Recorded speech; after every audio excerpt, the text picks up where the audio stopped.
What if I told you that the bloodline of Israel once stretched across the sands of Africa, guarded not by armies, but by whispers, by a secret too powerful for kingdoms to contain? That somewhere between Jerusalem's golden light and the mountains of Ethiopia, a hidden heir carried within him both the wisdom of Solomon and the fire of the sun. His name was Menelik, the son of a king who commanded the winds, and a queen who ruled the dawn.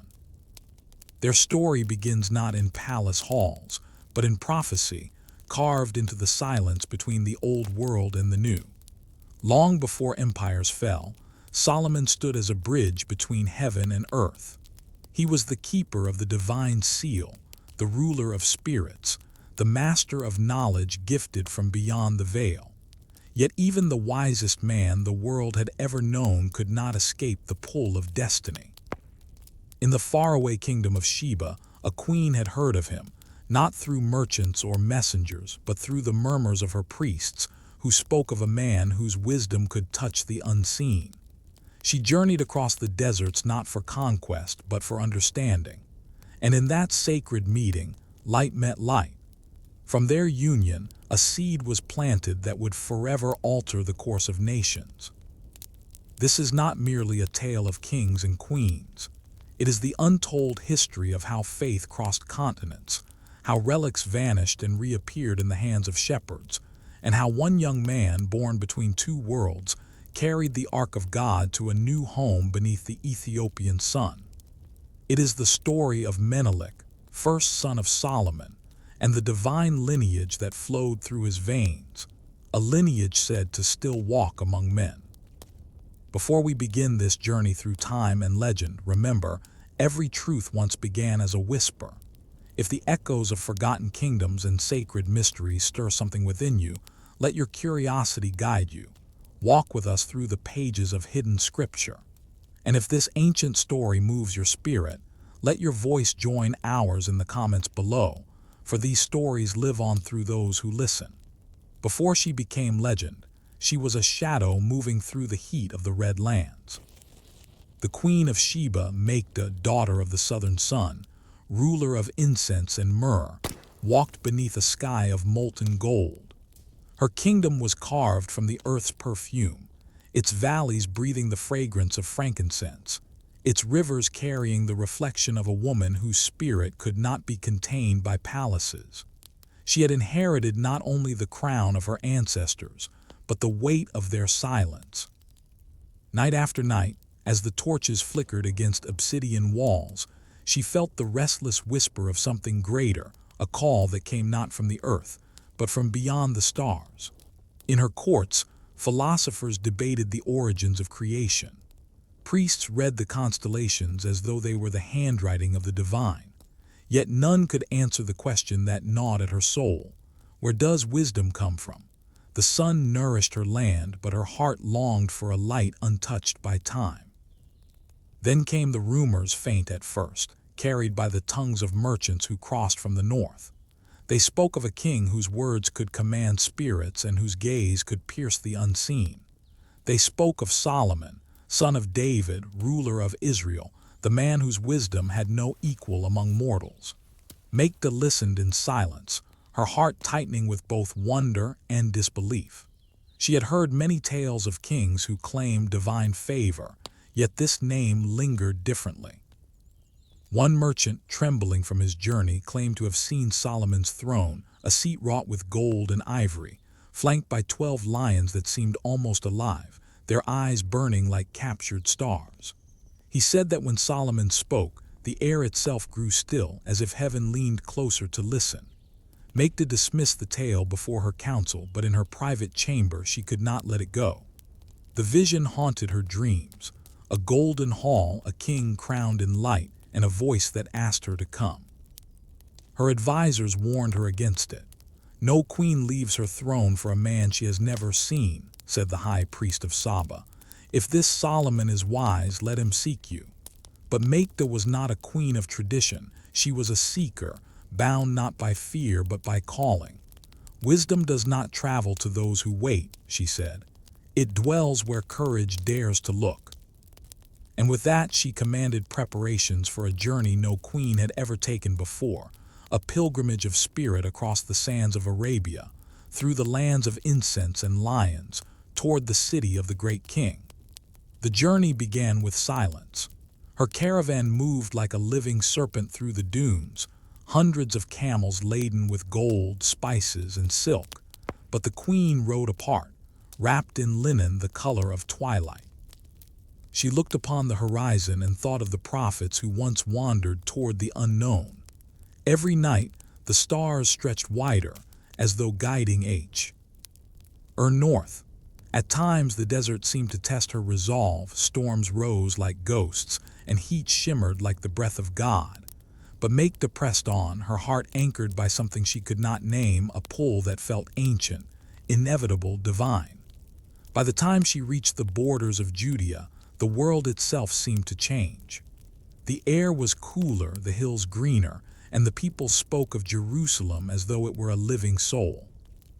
Pilgrims whispered that the Temple of Solomon was not merely a house of stone, but a mirror of heaven, a place where angels came and went unseen. As she ascended the road toward the holy city, Makeda's pulse quickened. Her attendants noticed it. The queen who had never feared war now trembled before a meeting of minds. At dawn, the gates of Jerusalem opened, and light poured over her like water. She dismounted, stepping onto sacred ground, her bare feet pressing into dust sanctified by prophets. Trumpets sounded in the distance, and the scent of cedar filled the air. Before her stood the city of God, and within it, the man whose name had crossed the world to find her. When Makeda entered Jerusalem, she was not greeted as a stranger, but as one whose coming had been foretold. The streets stirred with awe as the people gathered, for they had heard of her journey, the queen who crossed deserts for the sake of wisdom. Children ran beside her caravan, their laughter echoing through the stone corridors. Priests watched in reverent silence as her golden chariot rolled toward the heart of the city, where the temple rose in solemn majesty. No fortress of man could compare. The stones shimmered as though touched by dawn itself, and from within, the faint hum of sacred hymns could be heard, voices rising like incense to the heavens. Solomon stood upon the steps of his palace when she arrived. He had been warned of her coming days before, not by messenger, but by dream. In that vision, he saw a woman walking across a sea of fire, carrying a light that neither wind nor shadow could extinguish.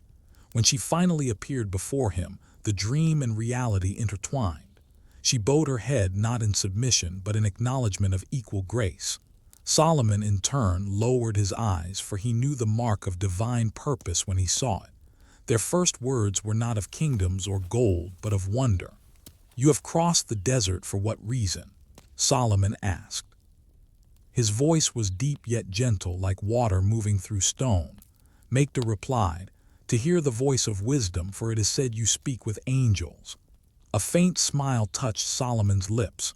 "If I do, they speak in riddles, and I too am still learning to listen." Thus began a dialogue that would last for days, perhaps weeks, though neither counted time. They spoke of the stars and their hidden order, of the nature of truth, of justice and mercy, and the fine thread that binds them. Makeda asked questions no diplomat would dare. If the heavens are perfect, why was man born flawed?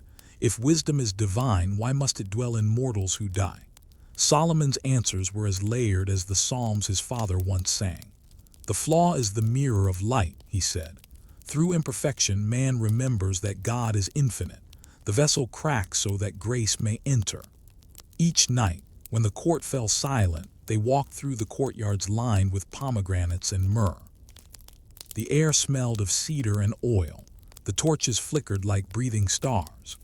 Makeda's laughter, once rare, became part of the palace's music. She marveled at the temple, its gold reflecting the moon like liquid fire, its chambers filled with psalms that spoke of the eternal. Solomon showed her the hall of judgment, where spirits were said to bow before his ring. But more than the splendor, she saw the solitude in his eyes, the loneliness of one who bore too much light for any man. One evening, as twilight bathed the city in violet haze, Makeda said softly, You are the wisest among men, yet I see sorrow in your silence. Why does wisdom not bring peace?" Solomon looked toward the fading sun. Because wisdom sees both the dawn and the dusk. It knows how every joy will end and how every sorrow must begin. Knowledge is a crown of fire it illuminates, but it burns the brow that wears it.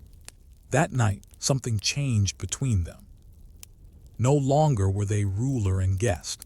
They were two souls drawn by the same mystery, the longing to touch the face of God through understanding. And in that shared longing, affection bloomed like a forbidden flower. The city whispered of their closeness, but in the sacred stillness of their chambers, it was not desire that bound them, it was recognition. They saw in each other the reflection of divine pursuit, the seeker and the keeper, the question and the answer. Solomon spoke to her not as to a queen, but as to a mirror of the wisdom he sought to embody. One dawn, as the priest sang the psalms of ascent, Makeda stood beside Solomon upon the eastern wall. The sun rose over the Mount of Olives, turning the temple's spires into blades of light. "Tell me," she said, "where does such light go when night comes?" He replied, "It hides within those who remember it." In that moment she understood. Her journey was not to end here. It was to carry the light she had found back to her own kingdom, to kindle a fire that would never die. Yet destiny, unseen but already written, would bind them once more before she departed. For wisdom was not all Solomon would give her. The nights in Jerusalem had begun to take on the rhythm of eternity, hours dissolving into golden silence as the Queen of Sheba lingered within the walls of Solomon's court. The air was heavy with the scent of cedar oil and incense. The torches flickered like watchful stars, and every whisper of wind that passed through the lattice carried the sound of scripture being read somewhere beyond. Makeda often found herself standing by the temple steps long after the priests had withdrawn, gazing up toward the pillars where the Ark of the Covenant was said to rest. She could not see it, no mortal woman could, but she felt its gravity, the hum of the unseen. It was said to be alive, pulsing with the breath of the Almighty. To be so near to it was to feel her soul tremble with both awe and terror. Solomon watched her from the shadows of the colonnade, his mind divided between kingship and wonder. He had welcomed envoys, warriors, and sages from every land, yet none had unsettled his spirit as this woman did. Makeda's presence stirred something that even his ring, the seal of command, could not name. For in her, he saw a mirror of the divine, wisdom that was not learned but remembered. Her silence spoke where words failed. Her eyes carried the same distance he saw in the stars when he prayed.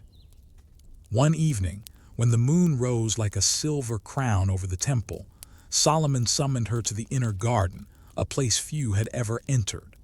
There was no courtly pretense there, no guards, no audience, only the murmur of fountains and the soft rustle of fig leaves. He led her to a table upon which lay manuscripts written in the tongues of heaven, their lines illuminated by oil lamps that trembled like living souls.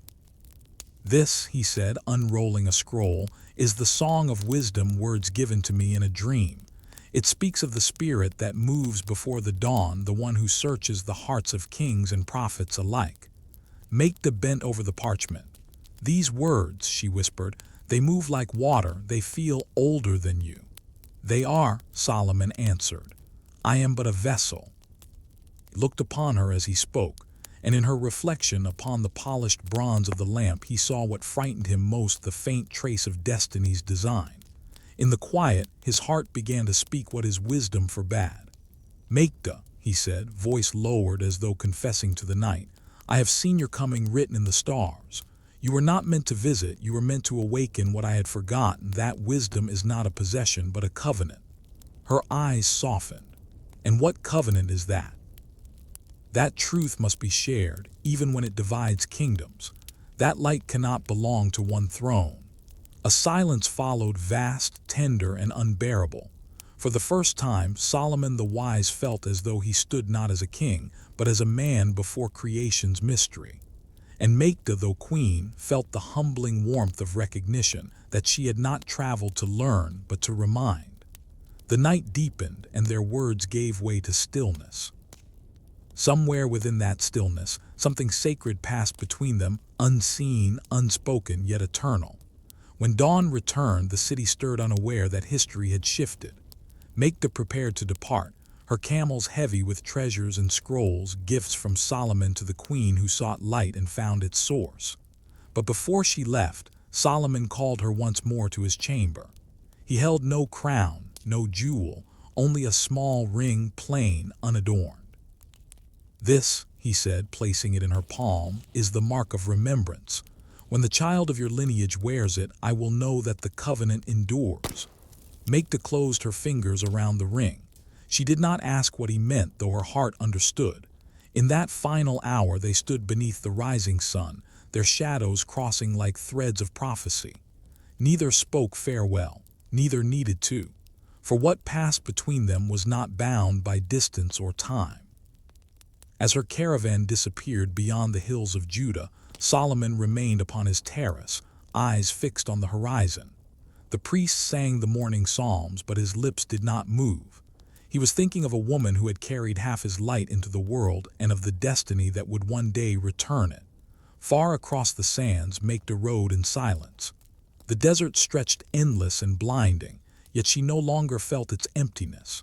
In her heart, something new had taken root, a warmth thaw. He whispered of promise. She touched the ring and thought of the temple's golden glow. Then, as night fell upon the dunes, she whispered to herself, wisdom was not in his words, it was in his eyes. The wind carried her voice across the silence, and the stars answered. Somewhere unseen, heaven marked the union, and a soul was chosen to bear its memory. When Makeda finally reached her homeland, the people of Sheba gathered by the gates to greet her. They had watched the horizon for weeks, fearing she had been claimed by the desert. But when they saw her approach, radiant beneath the dying sun, eyes distant yet alive with quiet flame, they knew something within her had changed. She was no longer merely their queen. She had become a vessel of something otherworldly. The air in her palace seemed charged with a stillness the priests could not name. Her attendants noticed it in small ways, the way she paused before speaking, how she would gaze toward the east at dawn as if listening to a voice beyond mortal hearing. The scrolls she carried from Jerusalem were locked away in the temple, guarded by her most faithful scribes. Yet no written word could capture the transformation that had occurred in her heart. She had gone seeking wisdom and returned bearing revelation. One night, under the soft cry of distant jackals, Makeda sat alone upon her balcony.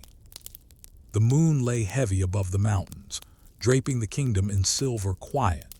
She rested her hand upon her heart and felt its rhythm echo the pulse she had felt in the temple, that unseen energy near the Ark of the Covenant, the trembling of eternity that no sound could describe.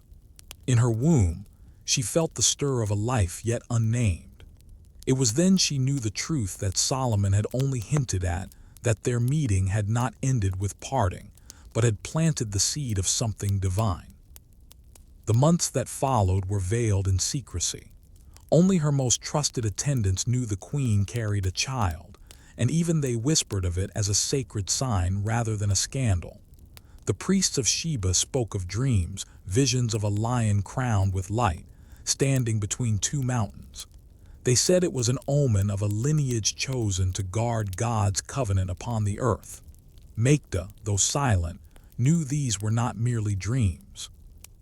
The same vision had come to her in sleep, a young man standing before a golden chest that glowed like the heart of the sun, his eyes bearing the calm of Solomon and the fire of Sheba. When the time came, the child was born under a sky heavy with stars. The priests named him Menelik, son of the wise. Yet Makeda called him by another name, whispered only in her prayers, Menelik. He came into the world silent, his first breath a calm exhalation rather than a cry.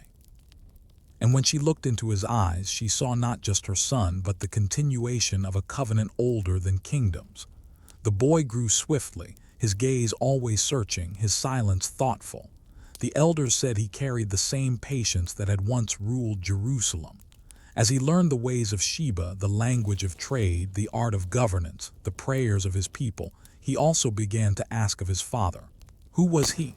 The child would ask, "Why does his name feel familiar to me?" Makeda would answer softly, "He was a king whose wisdom filled the earth, but what passed between us was not of kingship but of destiny." At night she would take him to the high terraces where the stars burned like golden embers. "Look there," she would say, pointing toward the north. "Beyond that horizon lies the city where your father reigns, and one day the same light that guided me will call you there." And Menelik would watch in silence, his young eyes reflecting the constellations. Though he did not yet understand, his soul seemed to remember. He would grow to feel the same restlessness that once stirred his mother, the longing for something unseen, the echo of wisdom calling from afar. Years would pass, and that call would grow stronger until the day he could no longer ignore it. For in the design of heaven, all journeys return to their beginning. The blood of Solomon and the heart of Sheba were never meant to remain divided. As dawn broke over the incense fields of Sheba, Makeda stood once more upon her balcony, her son at her side. The light of morning crowned them both, and she smiled, knowing what was to come. The prophecy had begun to breathe, and the world was about to remember the child born of two sons. The queen closed her eyes and whispered to the wind, "Go, my son, when the voice calls. The world will know your name." And the desert winds carried that whisper northward, toward Jerusalem, toward destiny itself. Long before the Queen of Sheba crossed the desert, Jerusalem had already become the navel of the world, a city where the unseen brushed against the visible, and where the very air trembled with divine presence. Its towers rose like the fingers of prayer, its gates aired beneath the eyes of angels unseen by mortal men.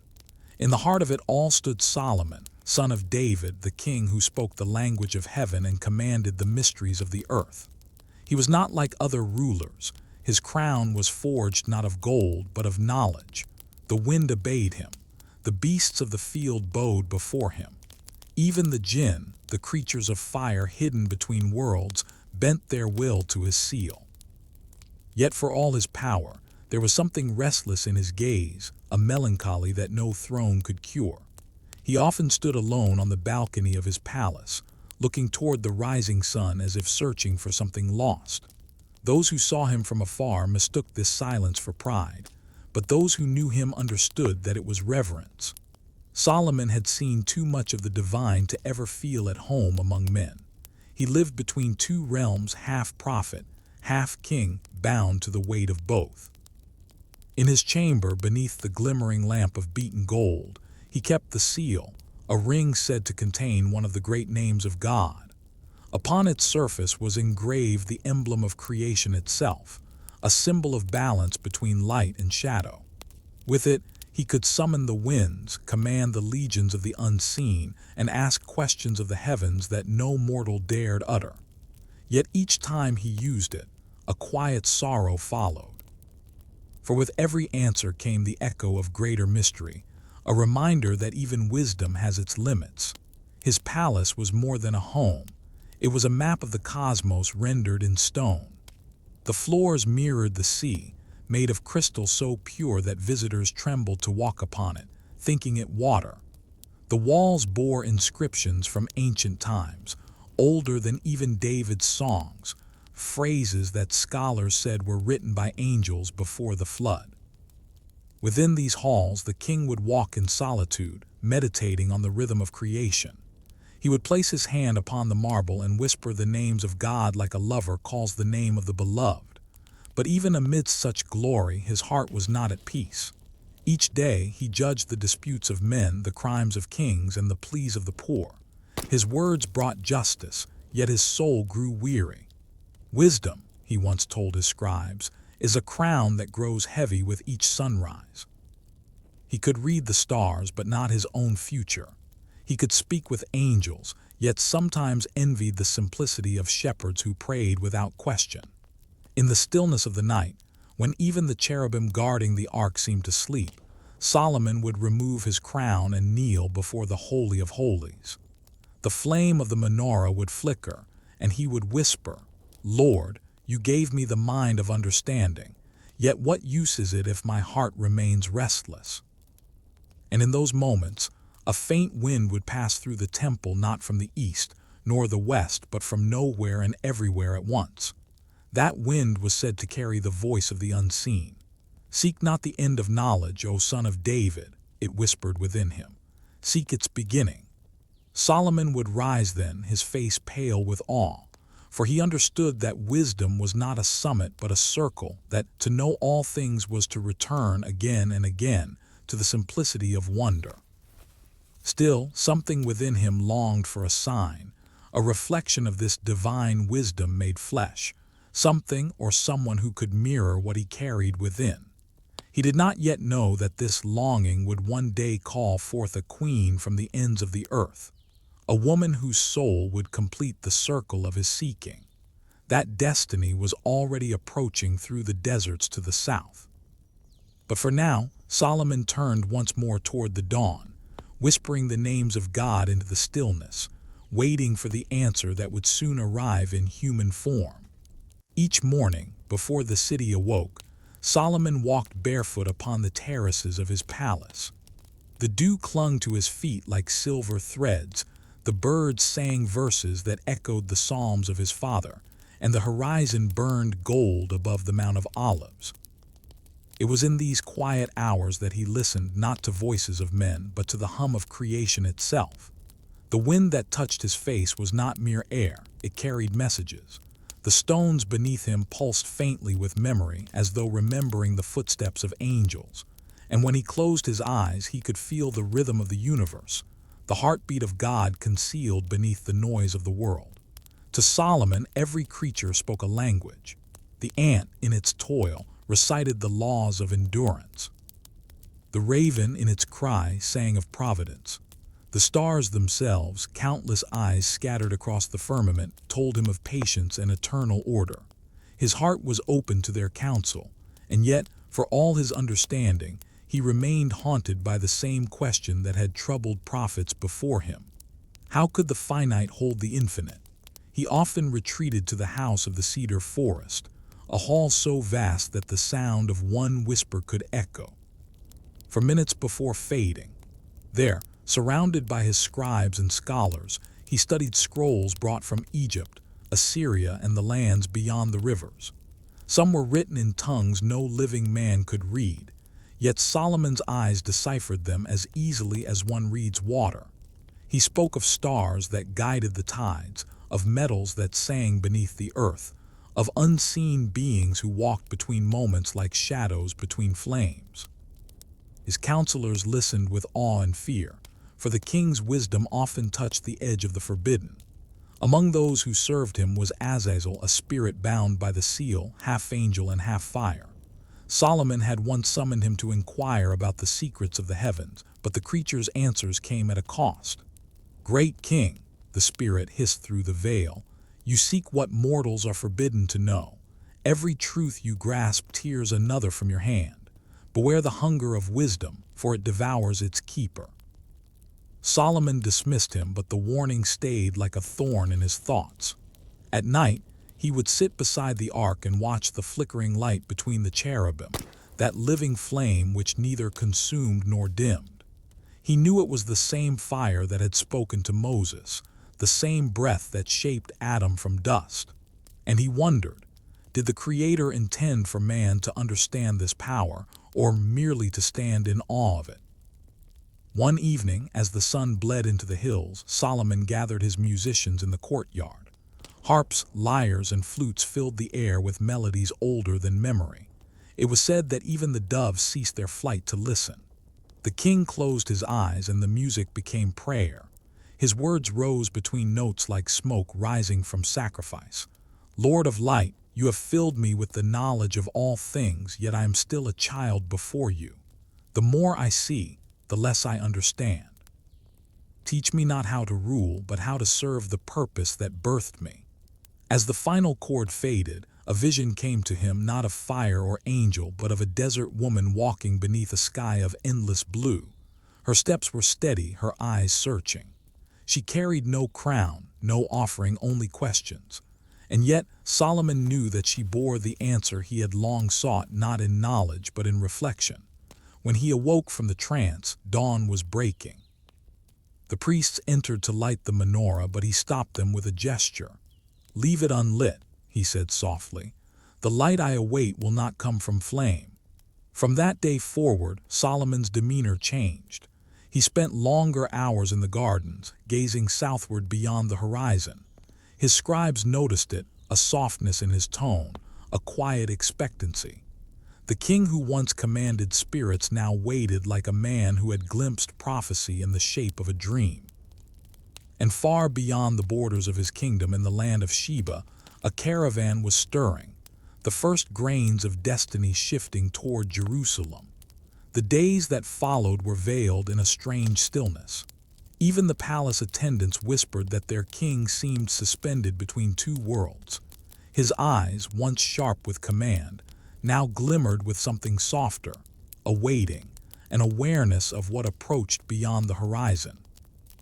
Though his throne still shone with gold and the air of authority still wrapped his every word, those who knew him well sensed that Solomon's mind had already turned toward a mystery only he could feel. At night, he would retreat to his upper chamber, a place where the stars could be seen as though they hung just above the fingertips. There he spread before him the sacred instruments, the bronze basin engraved with celestial sigils, the fragments of sapphire etched with the names, and the parchment of Enoch, that ancient prophet who had walked with God until he was taken. On those nights, the palace trembled faintly as the veil between worlds grew thin. The servants who tended the lamps would hear whispers rising through the corridors, voices without bodies reciting words too old for mortal ears. In those moments, Solomon stood not as king, but as the priest of creation itself. His ring shone with a pale inner light, the seal glowing as though carved from the breath of lightning. Through it, he called the hosts of heaven and the hidden ranks of the jinn, binding them in divine order. They came as flame, as smoke, as whispers, as wind, and to each he assigned its place and purpose. The spirits of the earth carried the weight of mountains, the spirits of water governed rivers and rain, the fiery ones whispered the secrets of the stars. But one question he always asked them returned without answer: where does wisdom dwell when the heart no longer seeks it? For even in the presence of the divine, Solomon felt emptiness curling beneath the glory. His knowledge filled the heavens, yet his spirit thirsted still. He longed for something that was not written in scrolls nor hidden in the constellations, something living, breathing, human, a voice that called. He speak to him not in riddles or thunder, but in the quiet tone of understanding. The angels could reveal the order of the cosmos, but not the mystery of the heart. And so, on one sleepless night, Solomon left his chamber and walked alone through the city. The moon hung over Jerusalem like a watchful eye, casting its silver upon the rooftops. The streets were empty save for the occasional flicker of torchlight at the gates. The king moved unnoticed through his own capital, clothed in a simple robe. When he reached the temple steps, he knelt upon the cold stone and whispered into the darkness, "Lord, I have built your house and sung your praise, yet I am still as a child beneath the stars.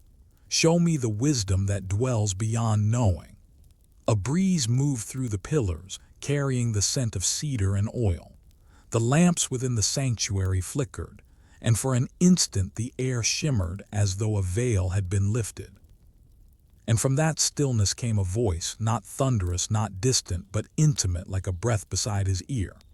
"You have seen what the mind may grasp," the voice said. "Now you shall behold what the heart must learn. Prepare yourself, son of David, for the light you seek shall come clothed in the form of a question." When the vision faded, Solomon remained kneeling, his hands trembling. He did not fully understand the meaning, yet peace settled upon him like dew. He returned to the palace before dawn, his robe heavy with the scent of the sacred oils that perfumed the temple.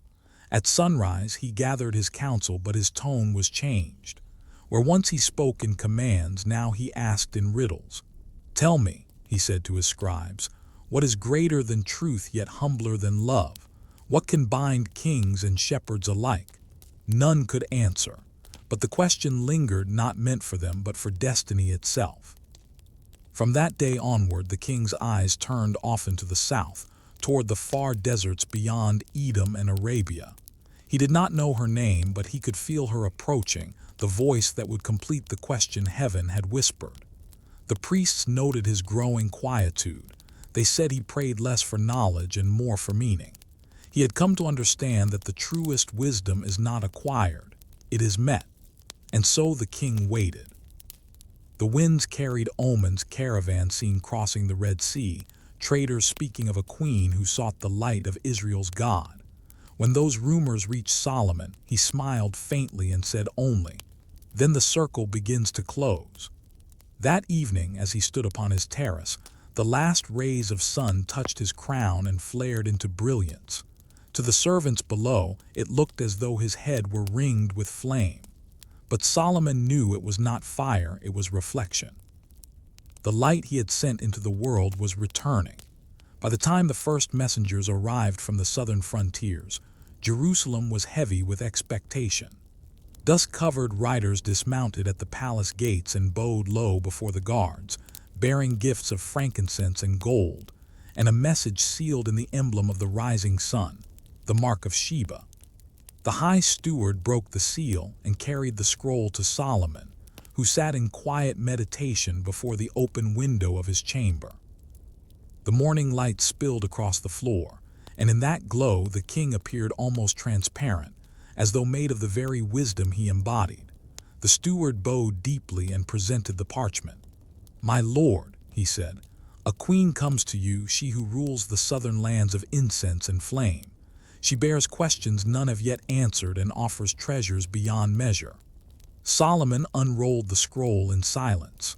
The letters were elegant, shaped by a hand accustomed to both power and poetry. Her words were few, but each one glimmered with precision. "To the king whose wisdom reaches the heavens, I, Makeda of Sheba, send greeting. I have heard of your understanding of the mysteries of life and the hidden order of the world. If the tales be true, let them be proven, for I would seek the source of that which no man has yet named, truth itself." When Solomon read those lines, a faint tremor moved through him. The prophecy whispered in the temple had found its form. The question that had been promised was now on its way, carried by the desert winds in the voice of a queen. He lifted his gaze toward the south, where the light shimmered faintly in the distance, and whispered, "So it begins." In the days that followed, preparations consumed the court. The city was adorned with garlands and banners, and the great hall was cleansed from pillar to stone. Musicians rehearsed melodies older than kingdoms, their instruments tuned to the resonance of heaven's order. The priests anointed the thresholds with oil, and the Levites recited psalms to sanctify the air itself. Solomon moved among them quietly, issuing commands with calm authority, yet his thoughts drifted beyond the palace walls. He felt the pulse of Fa, drawing near, not the approach of another monarch, but of balance. That night, unable to sleep, he ascended the highest tower of his palace, the one that overlooked both the temple and the valley of Hinnom. The city lay before him, luminous under a wash of moonlight. From this height, the torches of Jerusalem appeared like constellations fallen upon the earth. Solomon breathed deeply and spoke to the night, as if to an old friend. "O Eternal," he said softly, "you who know the weight of every star and the path of every tear, send me not glory but understanding. If this queen comes bearing light, let me be humble enough to receive it." The wind answered, a low sigh carrying the scent of myrrh, though no tree of myrrh grew for miles. He smiled. Even the air, it seemed, anticipated her. Weeks later, as dawn spread across the Judean hills, the first caravan appeared at the horizon. Hundreds of camels, their backs heavy with gold and gifts, moved like a living river of sand and silk. Banners fluttered crimson against the pale sky, and at the center of that endless procession rode a figure veiled in white, her bearing regal yet serene. From the terraces of the palace, Solomon watched as her approach shimmered through the morning haze. For a long time he said nothing. Those beside him waited for command, but none came. He was studying the sight as one studies prophecy, with reverence, with recognition. It was not merely a queen approaching a king. It was the meeting of two halves of the same celestial thought. When her caravan reached the gates of Jerusalem, the trumpets sounded and the people filled the streets. The city, which had seen countless triumphs, felt something entirely new, not celebration, but destiny taking shape. Solomon stepped down from his throne and walked toward the entrance himself, ignoring all ceremony. The high priests and guards followed at a distance, uncertain, as the king of Israel descended into the sunlit courtyard. There, amid the fragrance of myrrh and the shimmer of heat, he paused. And as the Queen of Sheba entered through the gates, their eyes met for the first time, two lights recognizing the other's reflection. Neither spoke, for words would have diminished what heaven had written before time began. In that silence, the wind stirred, carrying the faint echo of wings, as though even the angels leaned close to witness the moment when wisdom met the sun. The sun rose over Jerusalem in a slow cascade of gold, and with it came a moment that the heavens themselves seemed to anticipate. The Queen of Sheba, veiled in white and shadowed by the dust of her long pilgrimage, entered the court of Solomon. The courtyard shimmered in the morning light, the air fragrant with cedar, jasmine, and the faint trace of incense drifting from the temple. The people fell silent. Even the wind paused, as though the city itself understood that something sacred was unfolding. Makeda's gaze moved across the marble steps, past the lions of gold that flanked the throne, and came to rest upon the man whose name had traveled farther than the light of his kingdom. Solomon stood beneath the open sky, his robe simple yet radiant, his presence both mortal and unearthly. Their eyes met, and in that instant the distance of two realms vanished. He did not rise to greet her as a ruler might greet another sovereign, nor did she bow as one submitting to greater power. Between them flowed something older than politics, older than language recognition. It was as though two halves of a single divine thought had finally converged after 1,000 years of separation. When he spoke, his voice was low and steady. "You have come far, Queen of the South. What do you seek from the King of Israel?" Makeda's words were clear as water. "Not gold nor alliance. I seek to know if your wisdom is of man or of heaven." Solomon smiled faintly. "Then you must first learn that one often hides within the other." She stepped closer, her sandals whispering against the polished stone. "Men speak of your power to command spirits and winds.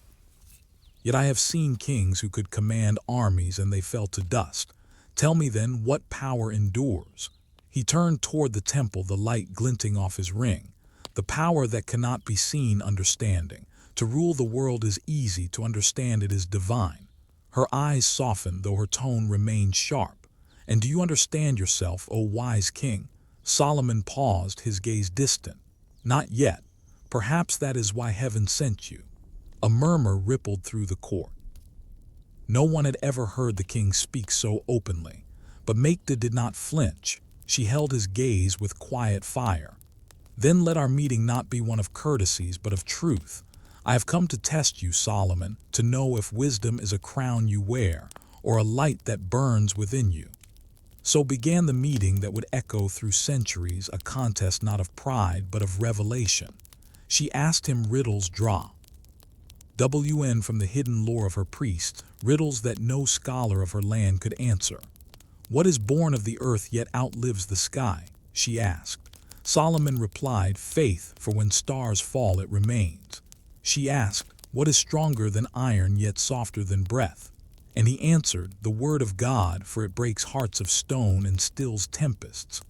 As the hours passed, her questions grew deeper, less about knowledge and more about the soul. If all wisdom comes from God, she said, why do men claim it as their own? Solomon's reply came softly, because wisdom is not a possession but a reflection. The fool gazes into the water and sees himself. The wise see the light that shines upon it. The court fell silent. Makeda's lips curved faintly, not in defeat but in awe. She had come seeking answers and found a mirror instead. When the sun began to set, Solomon invited her to walk with him through the gardens. The air shimmered with the hum of bees and the murmur of fountains. There, amid the fragrance of lilies and fig blossoms, they spoke not as monarchs but as seekers. Makeda said quietly, perhaps the rumors are true that you speak with angels. He looked toward the horizon where the last light faded into rose and amber. If I do, he said, then today they have spoken through you. That night, Jerusalem did not sleep. The stars above the city burned brighter than they had in generations, as though bearing witness to the union of two wisdoms, one born of heaven, the other of the earth. And in the silence between them, destiny began to take root. The next morning, the court of Solomon filled with a quiet anticipation. The Queen of Sheba had asked to see the king's works, not the splendor of his halls, but the heart of his creation.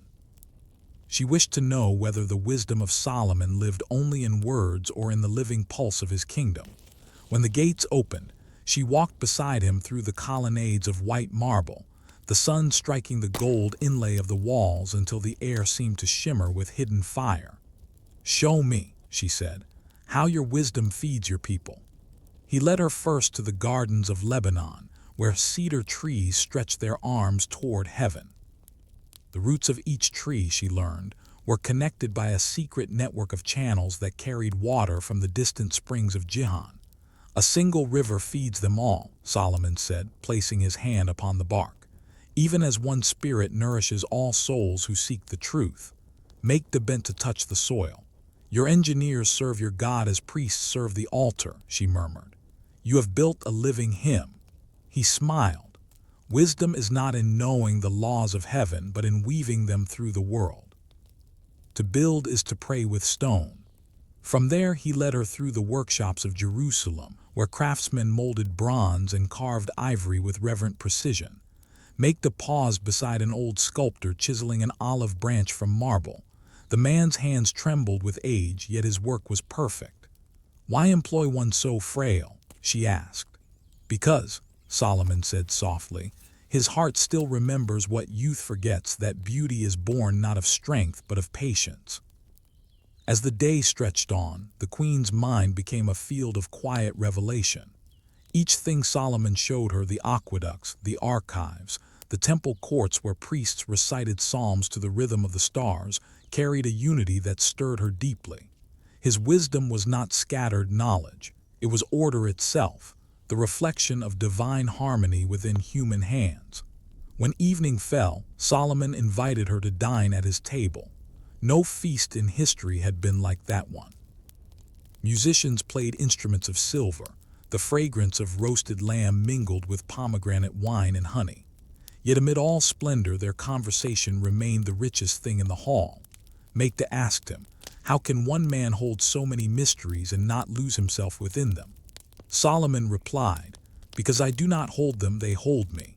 Wisdom is not a crown I wear, but a river I walk beside. I drink when I thirst, and when I am full, I rest in its song. She watched him in silence, her thoughts deepening like dusk upon still water. There was power in him, yes, but there was also surrender. The light that shone from his words was not the light of conquest, but of communion. When the meal ended, Solomon rose and gestured for her to follow. Together, they walked through the outer court where the lamps burned low, their flames trembling in the wind. The sound of the shofar drifted faintly from the temple, marking the beginning of the evening watch. He turned to her and said, you came to test me with questions, yet I sense it is not answers you truly seek, but peace.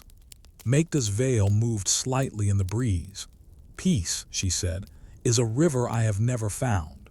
My kingdom is prosperous, yet my heart remains barren.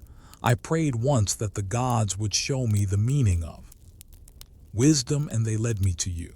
Solomon's expression softened. Then perhaps you were not led to find me, but to remember yourself. For wisdom is not a treasure buried beneath the earth, it is a light buried within the heart. She looked away, her voice barely above a whisper. And what if that heart has forgotten how to shine? Then it must be seen by another light, he answered gently, until it remembers its own. For a long while they said nothing. The world around them seemed suspended in breathless quiet. The torches flickered, and the moon rose slowly over the temple's spires. In that silver glow, their shadows merged across the marble floor, two figures standing within a single circle of radiance. Makeda's thoughts swirled like the desert winds, awe, longing, recognition. In this man's voice, she heard something she had sought her entire life. Not dominion, not doctrine, but understanding. The kind that binds heaven and earth, life and death, silence and song. As the night deepened, Solomon guided her toward the high terrace overlooking the city. The lamps of Jerusalem stretched below like fallen stars. "Look," he said softly, "each light burns for a moment, then fades, but the darkness that follows is never empty. It waits for dawn." Makeda turned to him, her eyes luminous beneath the veil. "And what dawn do you wait for, wise king?" He answered, "The one that will rise within me." At those words, something unspoken passed between them, an understanding too sacred for speech. They stood in stillness until the wind carried the last note of the temple's song across the valley. And from that moment, the queen knew her journey had not ended in Jerusalem. It had only just begun. The days that followed became a quiet tapestry of wonder. From dawn to dusk, Solomon and Makeda spoke in the gardens of the palace, among fountains that mirrored the sky. The hum of bees and the rustle of olive trees became their only witnesses. Time itself seemed to slow, as though the universe held its breath to listen. Servants watched from afar but dared not approach. They sensed that what unfolded between their king and the Queen of Sheba was not mere conversation. It was revelation clothed in human form. One morning, Solomon brought her to the Temple Mount. The priests opened the great cedar doors, and a wave of fragrance swept forth: frankincense, gold oil, and the unspoken weight of sanctity. Makeda stood before the threshold, her heart trembling. No foreign queen had ever been allowed this close to the dwelling of Israel's God. She felt the air thicken, the silence deepen, and a vibration in her chest that made her bow her head without command. "Behold the heart of my people," Solomon said. "Here dwells the fire that has guided our fathers since the wilderness." "And yet," she whispered, "no fire is visible." He smiled faintly. "That is because the flame burns within the unseen. The ark lies beyond that veil, guarded by cherubim, but its light shines not from wood or gold. It is the presence itself. It is what speaks when all else is silent." Makeda took a step closer, her breath shallow. "In my land the gods dwell in stone idols, but here there is nothing to see." "How can your people worship what they cannot behold?"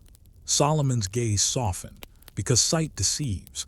The invisible binds the world together, the spirit within the breath, the life within the dust. It is not the eyes that know God, but the heart." She looked at him for a long moment, the air around them humming with mystery. "Then perhaps that is why I came," she said quietly. "For all my life I have seen gods and never believed, but here I do not see and I believe." Her words touched something deep within him. He had heard the praises of prophets, the chants of priests, yet none had spoken faith so simply, so purely. For the first time in many years, Solomon felt not like the teacher of wisdom, but its student. When they left the temple, the sky was ablaze with color, rose and gold bleeding into one another. They walked along the outer walls, where the valley of Kidron opened like an ancient wound. The evening wind stirred their robes as Solomon said, "You have crossed the deserts to find truth. But tell me, Queen of Sheba, what truth does your heart now know?" She hesitated, her eyes on the horizon. "That wisdom is not a mountain to be climbed," she answered, "but a river that carries all who surrender to it. I thought I sought understanding, but I have found peace instead. Tell me, my lord, are they not the same?" Solomon was silent. A long pause passed between them. Then he said softly, "Peace is the resting place of wisdom, as dusk is the resting place of day." They stopped near a fig tree whose roots split the wall, its leaves whispering in the wind. There, for the first time, Solomon reached out his hand. Not as king, not as prophet, but as man. Makeda placed hers within it. Their fingers met as naturally as the arging of rivers. In that moment no law of earth or heaven forbade them, for they were not defying, they were completing. The two lights that had journeyed from opposite ends of the world now stood united. Night descended slowly, filling the sky with trembling stars. The city grew quiet, the torches dimmed, and the moon hung like a silver crown above the temple's peak. Beneath its glow, Solomon spoke words that would later be remembered only in whispers. "Makeda," he said, "wisdom is not kept, it is born." When two souls recognize the same truth, heaven bears witness to their union. You and I are not mere rulers. We are the echo of something older, the marriage of light and word, the covenant of the sun and its reflection. Makeda's heart beat with a rhythm that felt ancient. "Then let this covenant live beyond us," she said. "It will," he replied. "For what is born of truth cannot die. Even when we are dust, the light will seek itself again." And there, under the stars of Jerusalem, the Queen of the South and the King of Israel sealed their bond, not with ceremony or crown, but with silence. For silence is the only tongue the Eternal understands. That night, the heavens burned with uncommon brilliance. Across the desert and the sea, shepherds looked up and wondered why the stars sang so brightly. They did not know that a seed had been planted in the heart of time, a seed from which nations, faiths, and legends would one day bloom.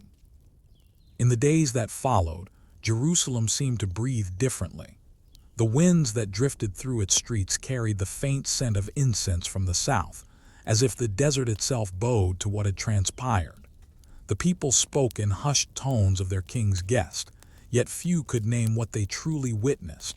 For the bond between Solomon and Makeda was not of the flesh nor of the mind alone. It was something sacred, a communion that reached beyond the limits of human speech. Each dawn, they met upon the terrace of the palace to watch the sun climb over the Mount of Olives. The light spilled upon the temple's gold, filling the air with a brilliance that made the stones themselves appear alive. It was in those quiet mornings that they spoke of what would come after them, of kingdoms, of faith, of the mystery of inheritance. Solomon would speak of the ark and the covenant it contained, and Makeda would listen as though hearing the heartbeat of creation itself. "Your God," she said one morning, "does not dwell in idols nor in temples made by hands. I feel him when you speak of truth. But tell me, Solomon, can this fire burn in lands beyond your own?" He looked at her, the morning light reflected in his eyes. "It already does.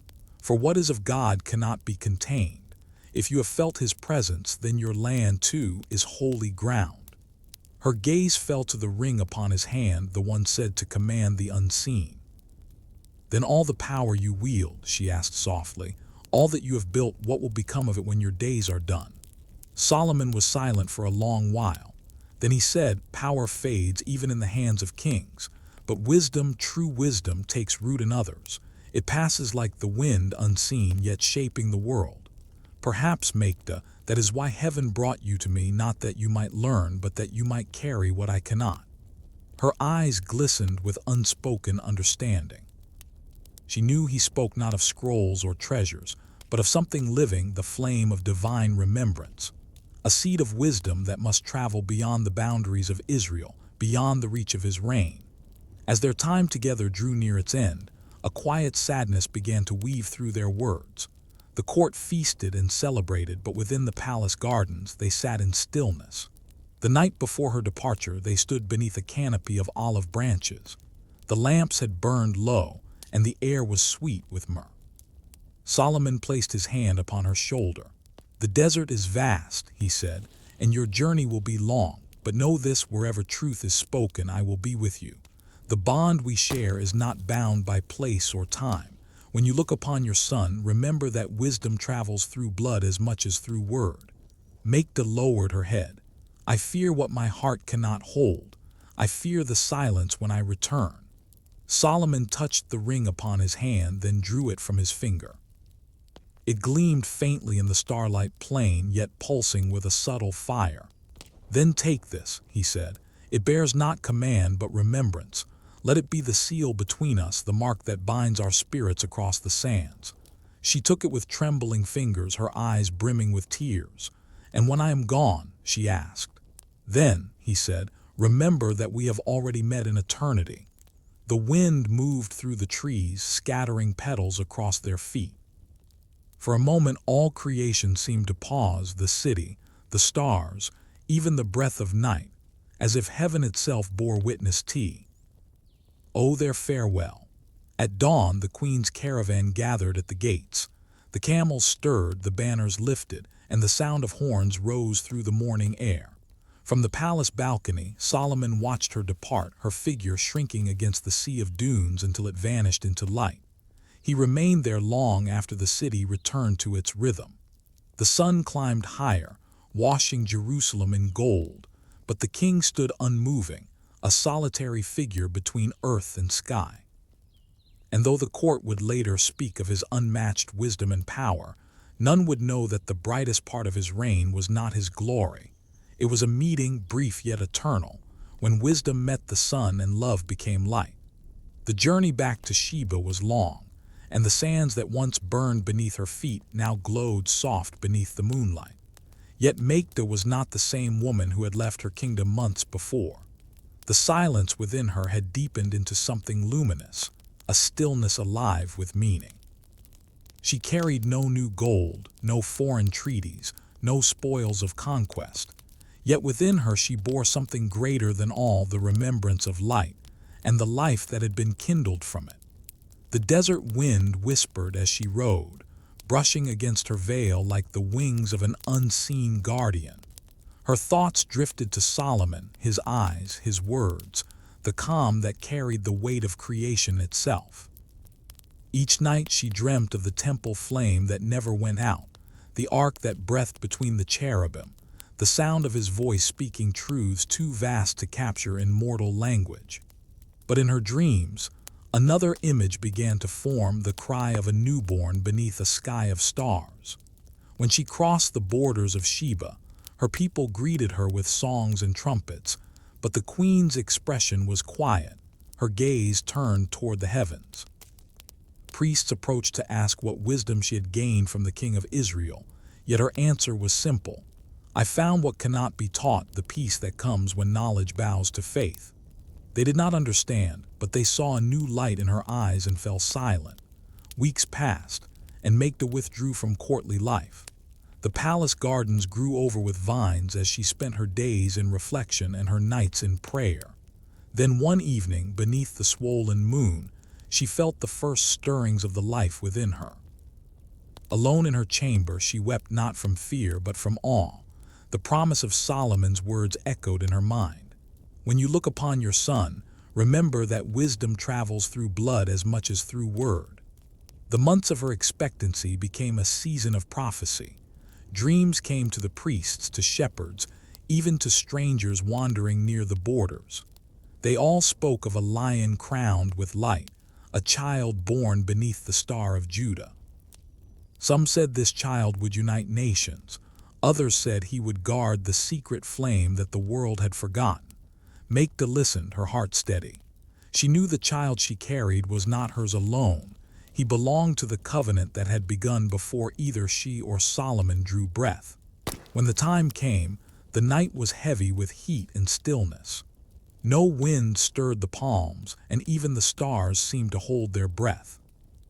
In the queen's chamber, a soft light filled the air, not from torches, but from something unseen, gentle as dawn. The midwives whispered prayers as Makeda's voice rose softly between pain and praise. And then, as a lion's roar echoed faintly across the distant hills, the child was born. He did not cry. His eyes opened wide, dark and knowing, and for an instant those who stood nearby felt as though they had been seen, completely and without veil. The midwives crossed themselves, trembling, for they said they had never seen a newborn gaze so calm, as if he recognized the world before him. Makeda took him in her arms and pressed her forehead to his. "Menelik," she whispered, "child of wisdom, child of light, you are the bridge between two thrones, the promise made flesh." That night, the priests climbed the hills outside the city and watched the heavens. A new star had appeared above the desert, faint at first, then burning bright, its tail stretched across the sky like a banner.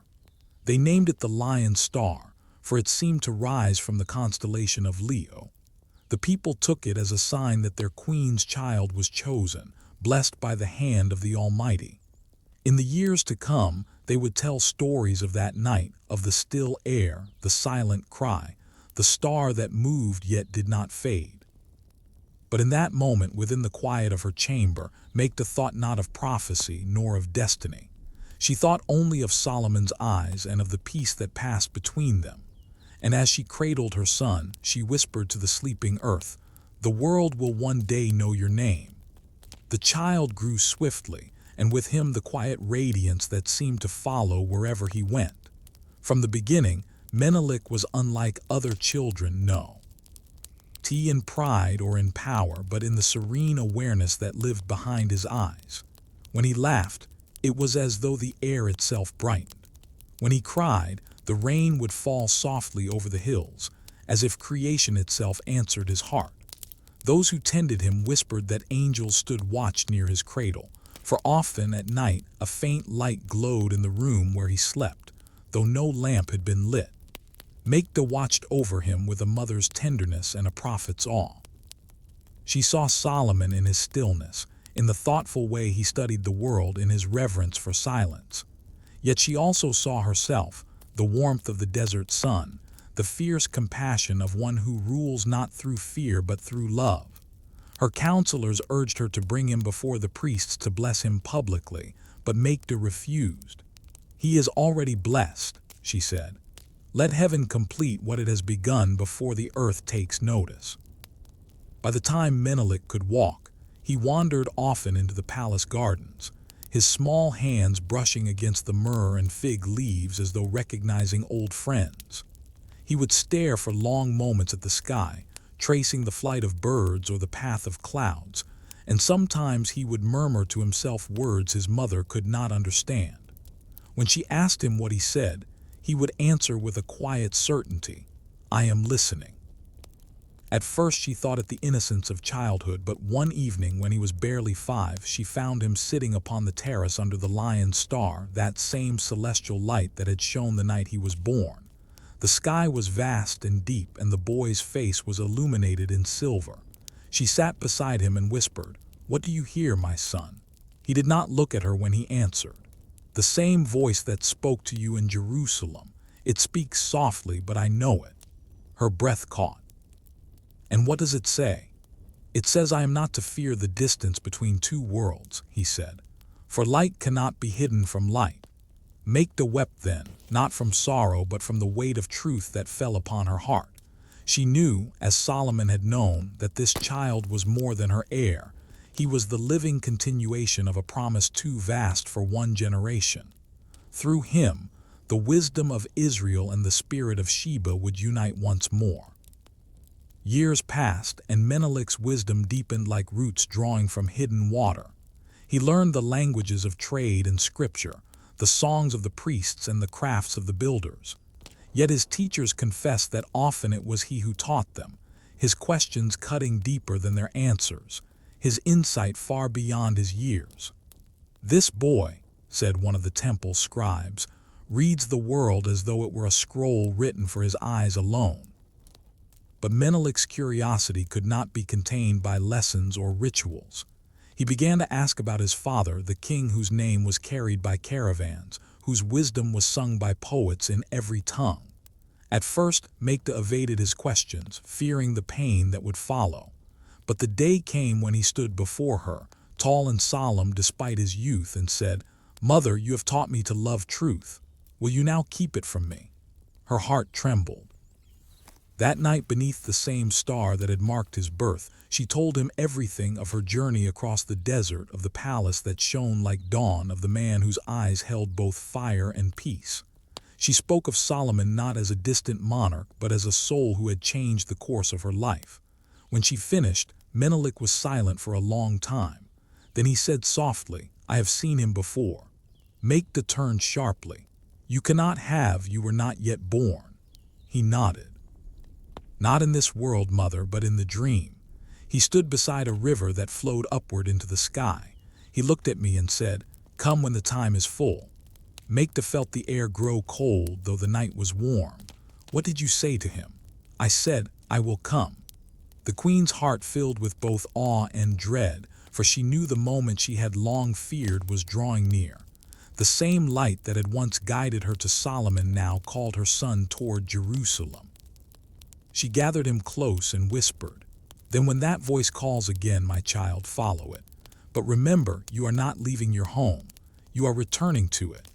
Menelik nodded, resting his head against her shoulder. Above them, the lion star burned brighter than ever, its flame steady, eternal, the same light that had shone over a temple far to the north, where another heart waited in silence for the child he had never seen. The years unfolded like the turning of an ancient scroll. Menelik grew in stature and in grace, his spirit maturing as swiftly as his body. The priests of Sheba often said that time itself seemed to serve him rather than age him. By his 16th year, the young prince had become a figure of quiet legend, one whose presence commanded respect even from the elders, though high. His voice was gentle and his demeanor humble.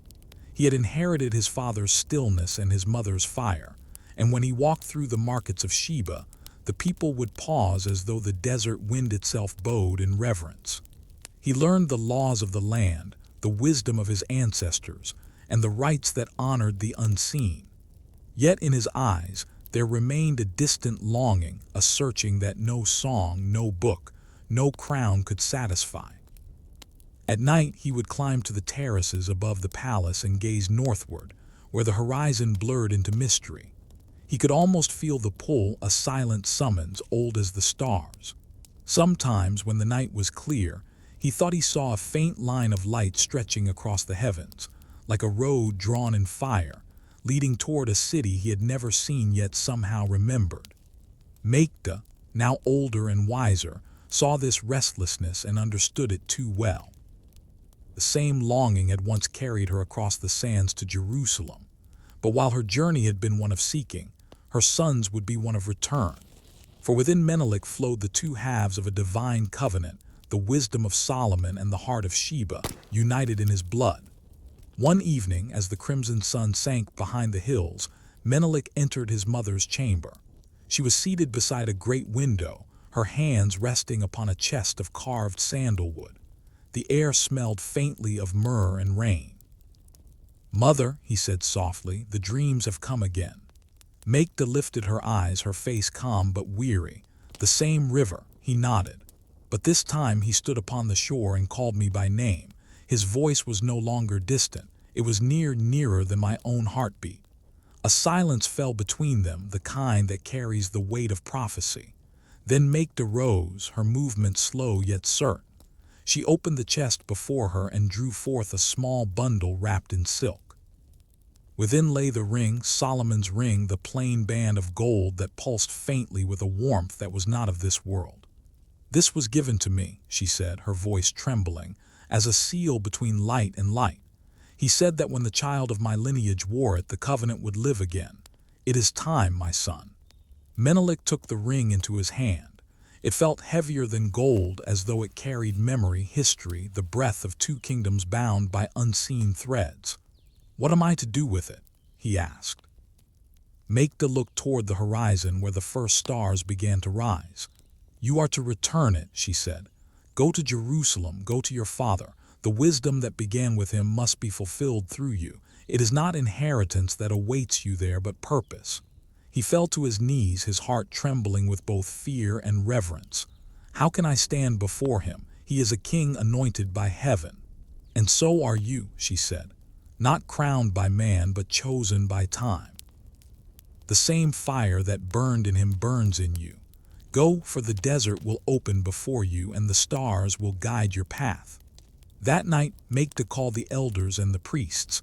Before them all, she declared her son's journey to the land of his father. The announcement fell upon the people like sacred thunder. They gathered at dawn, bearing gifts of gold and frankincense, food and water for the long road. The trumpets sounded low and mournful as the prince mounted his camel, his mother standing upon the palace steps.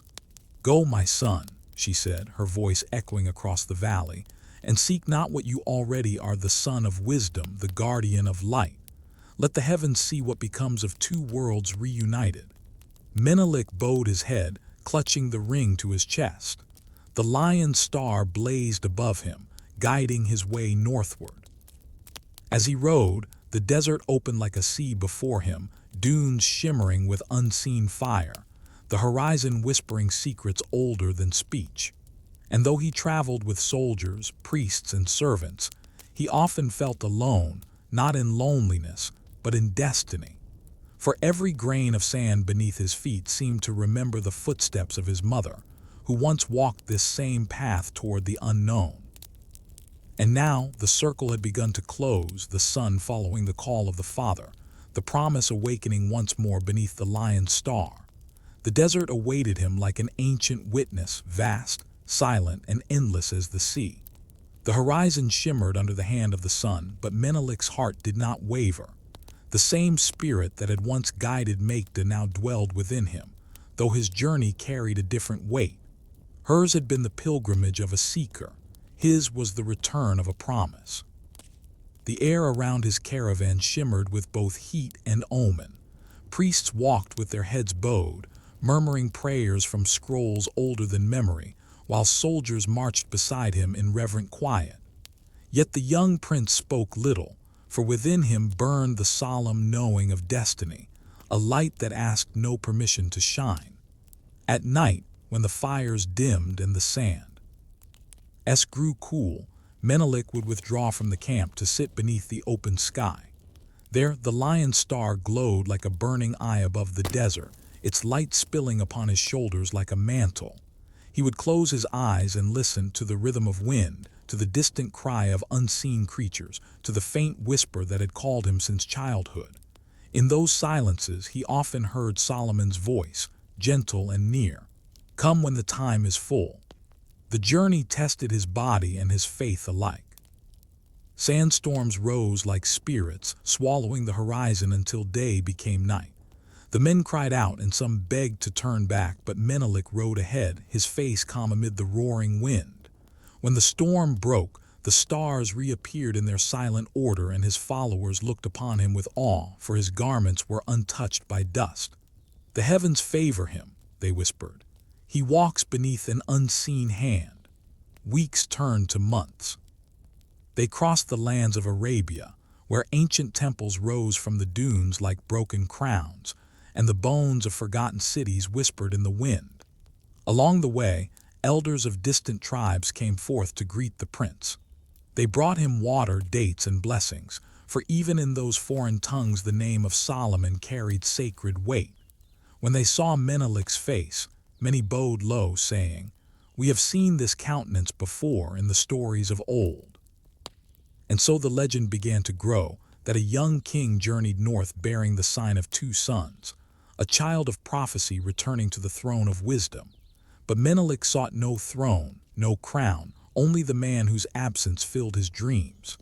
He longed to look into the eyes of his father, not as a subject to a ruler, but as a son to his reflection, the living echo of a divine covenant. At last, one dawn, the hills of Judea rose upon the horizon, blue and silent beneath the pale light. His heart quickened. The scent of cedar and myrrh drifted through the air, and the road wound upward through olive groves and vineyards. Each step felt like the closing of a circle, the final turn of a story written before he was born. When the walls of Jerusalem came into view, Menelik dismounted and walked the rest of the way on foot. His followers followed in silence, feeling as though they entered not a city but a prayer. The gates opened as if by unseen command. The guards bowed, though they did not know why. And from the terrace of his palace, Solomon, now older, his beard silver as moonlight looked down and felt his spirit tremble. For though he had never seen the boy, he knew him instantly. The same fire that once glowed in Makeda's eyes now burned in this youth's, calm and steady, as though eternity itself had come walking in human form. Solomon rose from his throne and descended the steps, his hands shaking. Menelik knelt before him and offered the ring. "My mother told me to return this to the one who gave it," he said, his voice strong but tender, "and to say that what began between you has not ended." Solomon took the ring, his eyes glistening. "And what do you know of what began?" he asked softly. Menelik lifted his gaze, and in his tone there was neither doubt nor fear. "I know it was love," he said, "and that love never ends, it only returns." In that moment, the king of Israel placed his hands upon his son's head, and the air trembled with light. The priests who stood nearby swore they saw the ark's veil stir within the temple, as if the covenant itself had awakened. Father and son stood as dawn broke across the city, and the first rays crowned them both in gold. The prophecy of two sons was fulfilled, one old, one new, shining together upon the world that had long awaited their meeting. The morning Menelik departed from Sheba. The skies were calm, painted with hues of pale rose and gold. The people gathered along the palace terraces, their faces solemn, for they knew their prince was not leaving merely as a traveler, but as a pilgrim guided by destiny itself. The drums of farewell sounded low and slow, echoing across the incense valleys, and Queen Makeda stood upon the high steps, her veil stirring in the wind. Her eyes did not weep. They burned with both pride and sorrow, for she knew that what she released that day was not her son, but a promise long kept. Menelik's caravan stretched across the dunes like a living river, soldiers adorned in bronze, priests carrying scrolls and relics, servants leading camels laden with gifts. Yet amidst all grandeur, the young prince rode simply, clothed in white linen, his hair bound with a band of gold. He carried no scepter, no symbol of power, only the ring his father had once given his mother, a circle of plain gold that glowed faintly when struck by the sun. In that small band the weight of two nations rested. As the caravan passed beyond the borders of Sheba, the land opened into wilderness. The desert stretched like a sea of silence, vast, unending, eternal. Yet to Menelik, it was not emptiness but memory. The sands whispered as he rode, carrying the echoes of his mother's footsteps from years before. At night, the priests would sing hymns to ward off the spirits of solitude, their voices rising and falling like the tides of time. But when their songs faded and only the wind remained, Menelik would lift his eyes to the heavens. Above him burned the lion star, his eternal guide. It shimmered in the same place each night, its light unwavering, as though it waited for him to remember something once forgotten. Sometimes he would dream beneath its glow dreams of Jerusalem's golden towers, of a man robed in light, of voices speaking through flame. When he awoke, his heart would beat with the strange ache of belonging to a place he had never seen. Weeks turned to months. The caravan crossed kingdoms and barren plains, moving through lands where the air itself shimmered with heat. In the valleys of Arabia, merchants and tribesmen gathered to watch them pass, whispering of the youth who rode with the calm of a prophet. Some offered water and shelter, sensing something divine in his bearing. Others bowed, saying, "He bears the face of Solomon, the wise blood returns." But the journey was not without trial. There were days when the sun burned like judgment and nights when the winds howled like hungry spirits. Once, a storm rose from the east, a wall of sand that devoured the sky. Caravan faltered and men cried out in fear. Menelik dismounted, stood barefoot upon the trembling earth and raised his hands. "Peace," he whispered, not to the storm but to the one who ruled it. And as if the heavens themselves obeyed, the wind ceased, the dust fell, and the sky returned its stars. After that, the priests no longer doubted. They called him the chosen of the two sons, for he carried the strength of his mother and the light of his father. But Menelik himself claimed no such title. "I am only a son returning home," he said softly, "to the father whose face I already know in spirit." At last they reached the borderlands of Judea. Olive trees crowned the hills, and the air grew sweet with the scent of spring. The roads were well trodden, lined with shepherds and pilgrims who spoke of the great king of Israel, Solomon the wise, whose words could heal sorrow and whose gaze could see truth itself. Menelik listened silently, his heart tightening with each story. One evening, as they camped near the brook of Kidron, he knelt beside the water and saw his reflection flickering in the current. The moon above made his features glow silver, and for a moment it was not his own face he saw, but Solomon's, older and calm, smiling faintly as if in welcome. The water trembled, and Menelik whispered, "I am coming." Behind him, the desert stretched vast and golden, the land of his mother, the womb of his journey. Before him lay Jerusalem, the heart of his destiny. And in between, the night silent, watchful, infinite, as the lion's star burned above, marking the path that would soon bring son to father and promise to fulfillment. At dawn, the caravan entered the hill country of Judah. The air was softer there, filled with the scent of olive trees and wild thyme.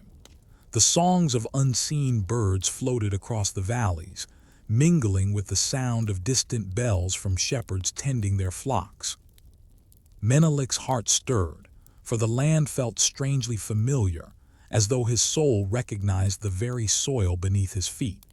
The priests beside him murmured prayers of thanksgiving, for after months of travel, the holy city of Jerusalem was near. As they descended through the valleys, the road wound upward again, revealing terraces of vineyards and stone houses that clung to the hills like memories. The people they passed looked with wonder at the caravan.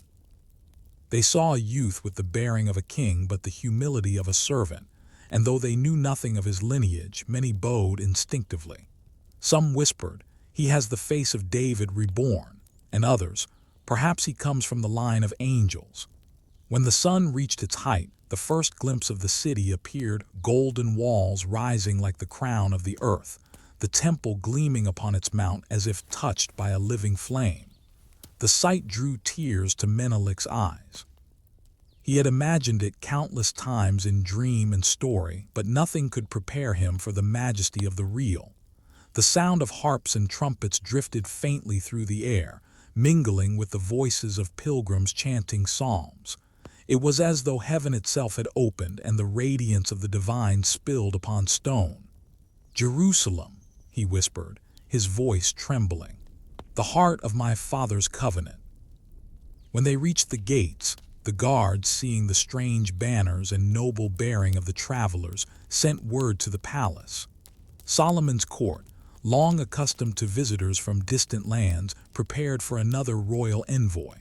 But the king, now older and slower, felt something stir within him as he heard the messenger's report.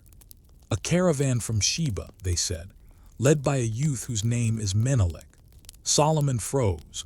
The name, like a chord from the past, struck through him.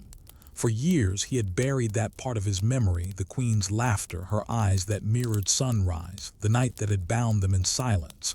But now, hearing that name spoken aloud, the years collapsed like sand before the tide. He rose from his throne without a word. "Prepare the court," he said quietly, "and bring the ark's priests. This meeting is not of man's design." When Menelik entered the city, the streets filled with people. The trumpets sounded from the Temple Mount, and incense burned in the air like clouds of gold. But the young prince did not look left or right. His eyes were fixed upon the palace, upon the place where, behind walls of cedar and ivory, his father waited. Inside the great hall, Solomon stood upon the steps of his throne, his garments white as the morning light. The years had etched lines upon his face, yet his eyes still carried the same depth, the same quiet flame that Makeda had once described. When Menelik entered, a murmur rippled through the crowd. The resemblance was unmistakable.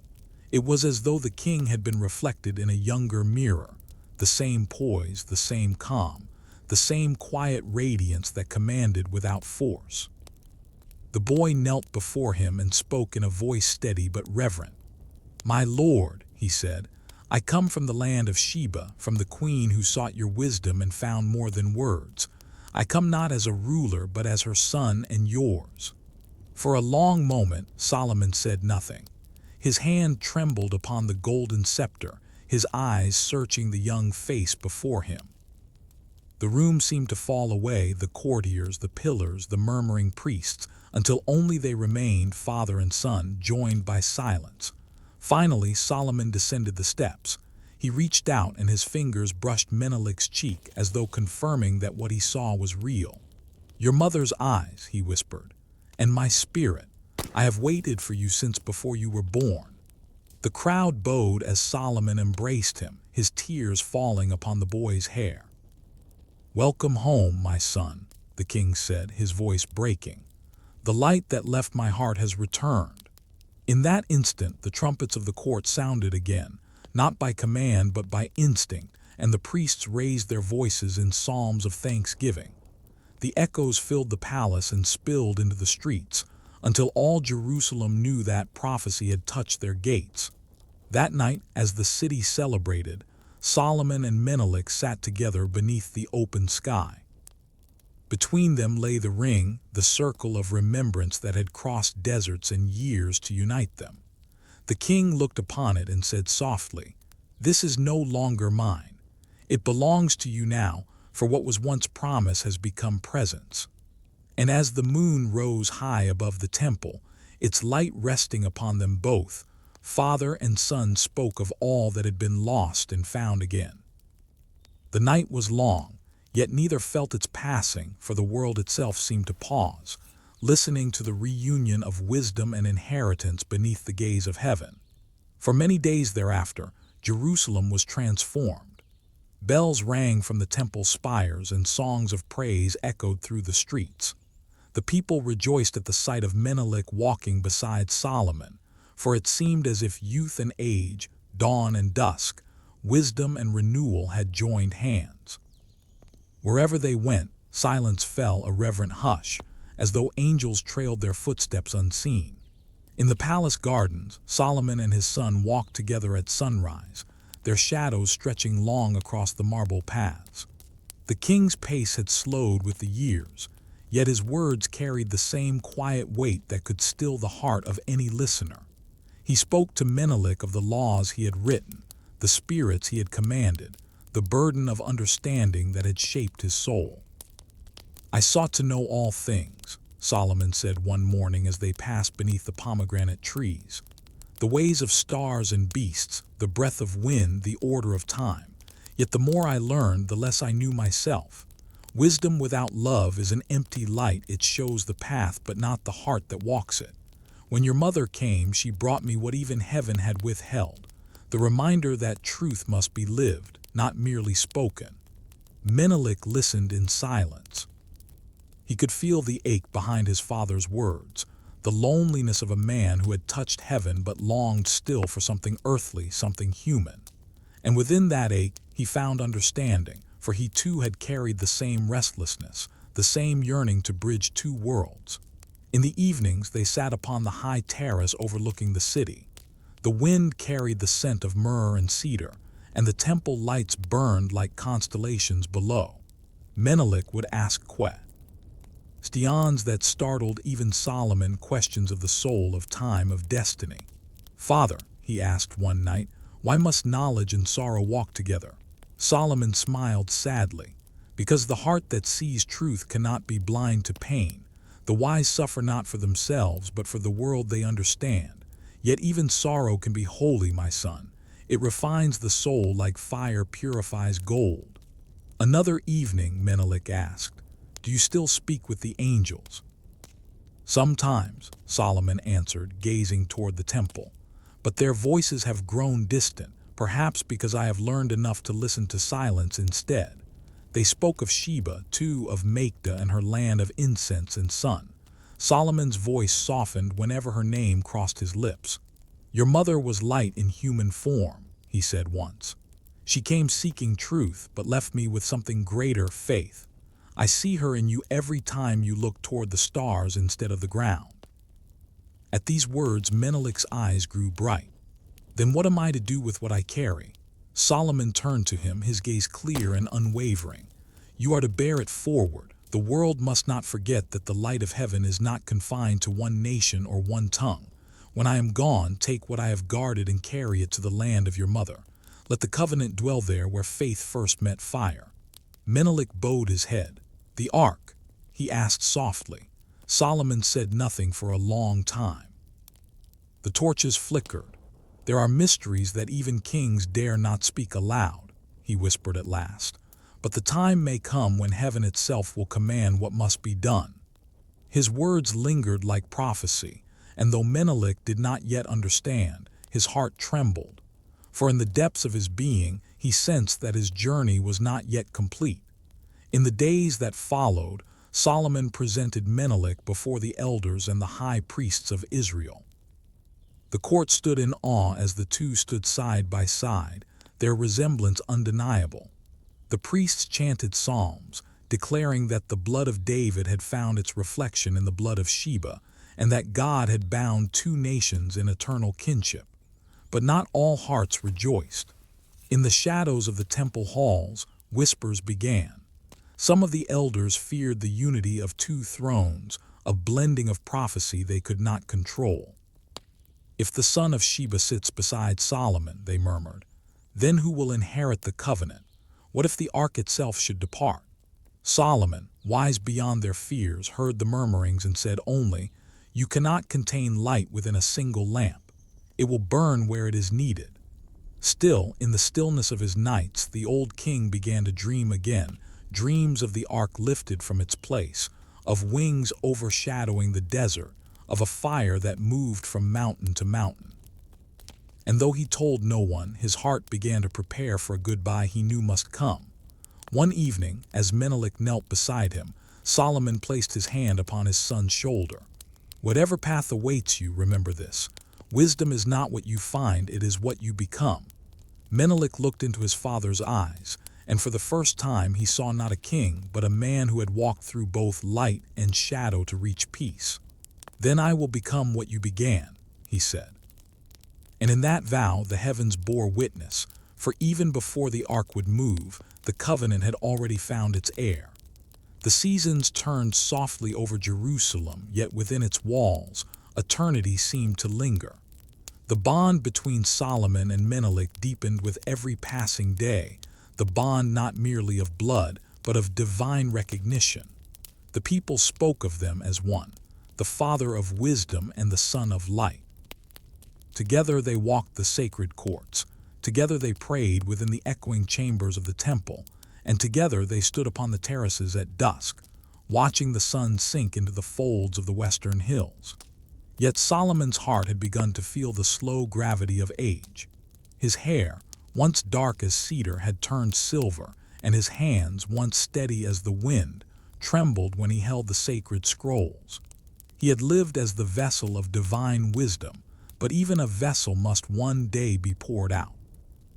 One evening, as the lamps flickered low in his chamber, he called for his son. Menelik entered quietly, dressed in white linen, his face aglow in the candlelight. Come, Solomon said, motioning to the seat beside him. The time has come for me to tell you what only the angels know. Menelik bowed his head, and Solomon continued in a tone soft yet heavy with power. The wisdom of heaven is not kept in scrolls nor bound by gold. It dwells within the ark, the covenant of fire, the vessel that holds the breath of God. For years it has rested within this temple, but it was never meant to belong to a single nation. The light it bears cannot be caged. It moves according to the will of the Almighty, and I have seen in my visions that the time draws near when it Elyon, rise and go forth. Menelik's heart pounded. Do you mean it will leave Jerusalem? Solomon's eyes met his. Yes, and it will follow you. The words fell like thunder, though spoken in a whisper. Menelik froze. Father, that cannot be. The ark is the soul of Israel. How could I carry what even priests fear to touch? Solomon smiled, a sad, knowing smile. You will not take it, it will choose you. For you are not of one land, my son, you are the union of two destinies. The ark seeks not a throne, but a heart worthy to guard it. That heart is yours." Menelik bowed, tears gathering in his eyes. "How can I bear such a burden?" "The same way I bore mine," Solomon answered. "By love. Wisdom without love is a weapon. With love it becomes a light that cannot die." Silence filled the chamber. The sound of the city beyond the walls faded into a hum of distant psalms. Solomon rose slowly, his robe trailing like a wave of ivory. He placed his hands upon Menelik's shoulders and said, "There is a covenant older than the ark itself, that the light of heaven shall dwell in every generation willing to carry it. Go when you are called and do not look back." That night the old king went to the temple one last time. Alone before the veil of the Holy of Holies, he knelt, his forehead touching the marble. "Lord," he whispered, "you gave me wisdom and I became weary. You gave me glory and I became small. Now I give you back both. Let the boy carry what I no longer can." Outside, the wind began to rise. The lamps flickered and the cherubim that guarded the ark seemed to shimmer with hidden life. The priests who watched from afar swore they saw a faint glow spill from beneath the veil, a light that pulsed like a heartbeat as though answering the king's prayer. When Solomon returned to his chamber, dawn was breaking. Menelik was waiting, his face calm though his eyes glistened. The king embraced him and said, "Go now to your rest, my son. Tomorrow the priests will bless you before the people. The path is already written." And as the first light of morning spilled across the hills of Zion, the Father of Wisdom and the Son of Promise stood together one last time. The sun crowned them both, the elder and the younger, reflections of the same eternal flame. In the hush of that dawn, even the city seemed to understand. The torch of divine knowledge was passing, quietly from one hand to another. Far above, the lion's star gleamed once more, steady, unblinking, eternal, marking the bond that would soon set the ark upon its hidden journey and seal the covenant between heaven and earth forever. The Temple of Solomon stood as the center of all that was sacred upon the earth, a mirror of the heavens cast in stone and gold. Its walls were lined with cedar from Lebanon, its pillars carved with lilies and palms, and its floors polished until they shone like still water. Within it, at the heart of silence, rested the Ark of the Covenant, the vessel that held the voice of God. To look upon it unbidden was death. To draw near without purity was to vanish like a breath before the wind. And yet this was the mystery Menelik had been born into, the unseen thread that bound his blood to the holiest object on earth. In those days, the ark was guarded by the Levites, priests set apart since the time of Moses, men whose lives were shaped by discipline and silence. They tended its chamber by day and watched over it by night, their footsteps muffled upon the marble. No one entered the Holy of Holies save Solomon himself, and even he did so only on the days ordained by the law. But as the king grew old, the veil between the sacred and the mortal began to thin. Strange signs appeared, a trembling of light within the inner court, a whisper like wind moving through sealed walls, the faint scent of myrrh where none had been burned. Solomon alone understood these omens. They were not warnings, they were invitations. The ark was restless, as if it too awaited its next bearer. When he prayed before it, he felt its energy shift as though listening. He began to sense that the covenant would soon move, not by theft or command, but by divine will. And though this truth filled him with both awe and sorrow, he did not resist it. The wisdom of age had taught him that what is of God cannot be possessed, only served. Menelik, unaware of these visions, continued to walk beside his father in study and worship. He was young and radiant, beloved by the people and the priests alike. They saw in him not merely the image of Solomon, but the reflection of something older, a peace that silenced quarrels, a strength that soothed the fearful. Wherever he went, the temple musicians played their harps more gently, as if the air itself demanded reverence. One night, as the moon climbed high above Zion, Solomon called for him. They walked together through the colonnades of the temple, where shadows of palm leaves danced upon the gold-plated walls. The city below slept, but within the temple a hush hung thick as incense. When they reached the outer court, the king stopped and placed his hand upon his son's shoulder. "Do you hear it?" he asked. Menelik frowned. "Hear what, father?" "The silence," Solomon said. "It is not absence, it is presence. The ark is awake." They entered the inner courts where only the priests dared tread. The air was heavy, charged with something alive. Solomon led his son to the great veil that separated the Holy of Holies from all else. Behind it, faint light pulsed like the heart of the world. Menelik's breath caught. He could feel its rhythm within his chest.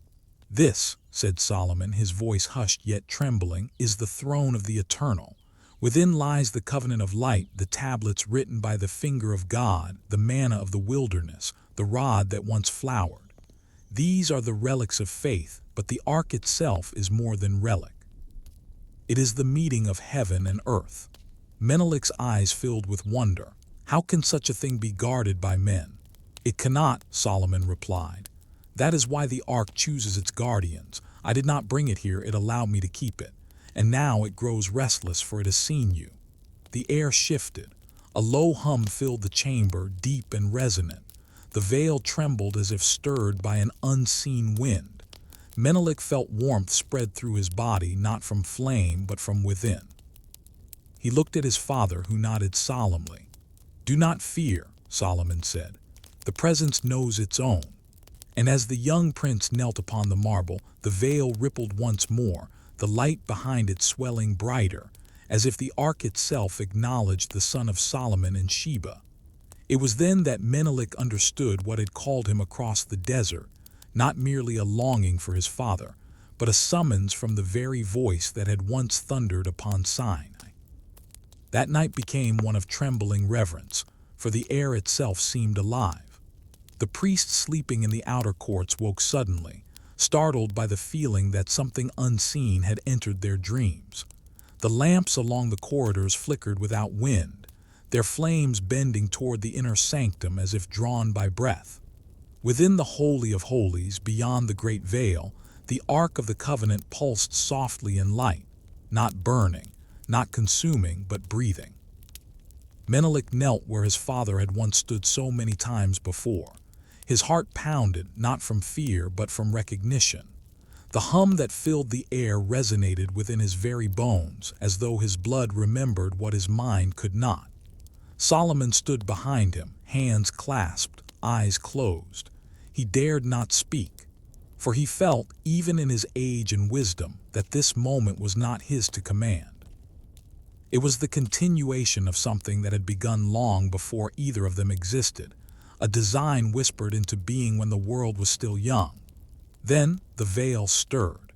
No human hand touched it, yet it moved slowly, reverently, revealing a narrow glimpse of the chamber within. The ark rested there in quiet splendor.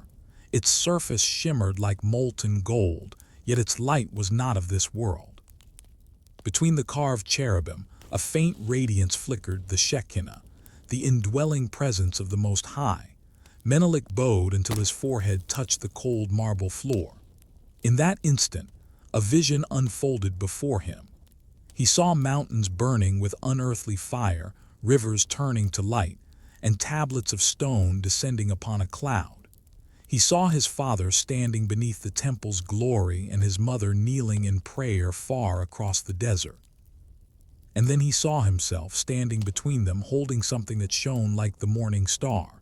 When he lifted his eyes, tears had traced paths down his face. "Father," he whispered, "I have seen what is to come." Solomon's voice trembled. "Tell me." "The ark will journey again," Menelik said, his gaze fixed on the golden light. "It will rest where the first dawn touched the earth, a place of hills and waters far from here, yet bound to this house by covenant." Solomon closed his eyes. He had known it. The visions that had haunted his prayers now spoke through his son's tongue. "Then it shall be so," he murmured. "The covenant must live, not remain entombed.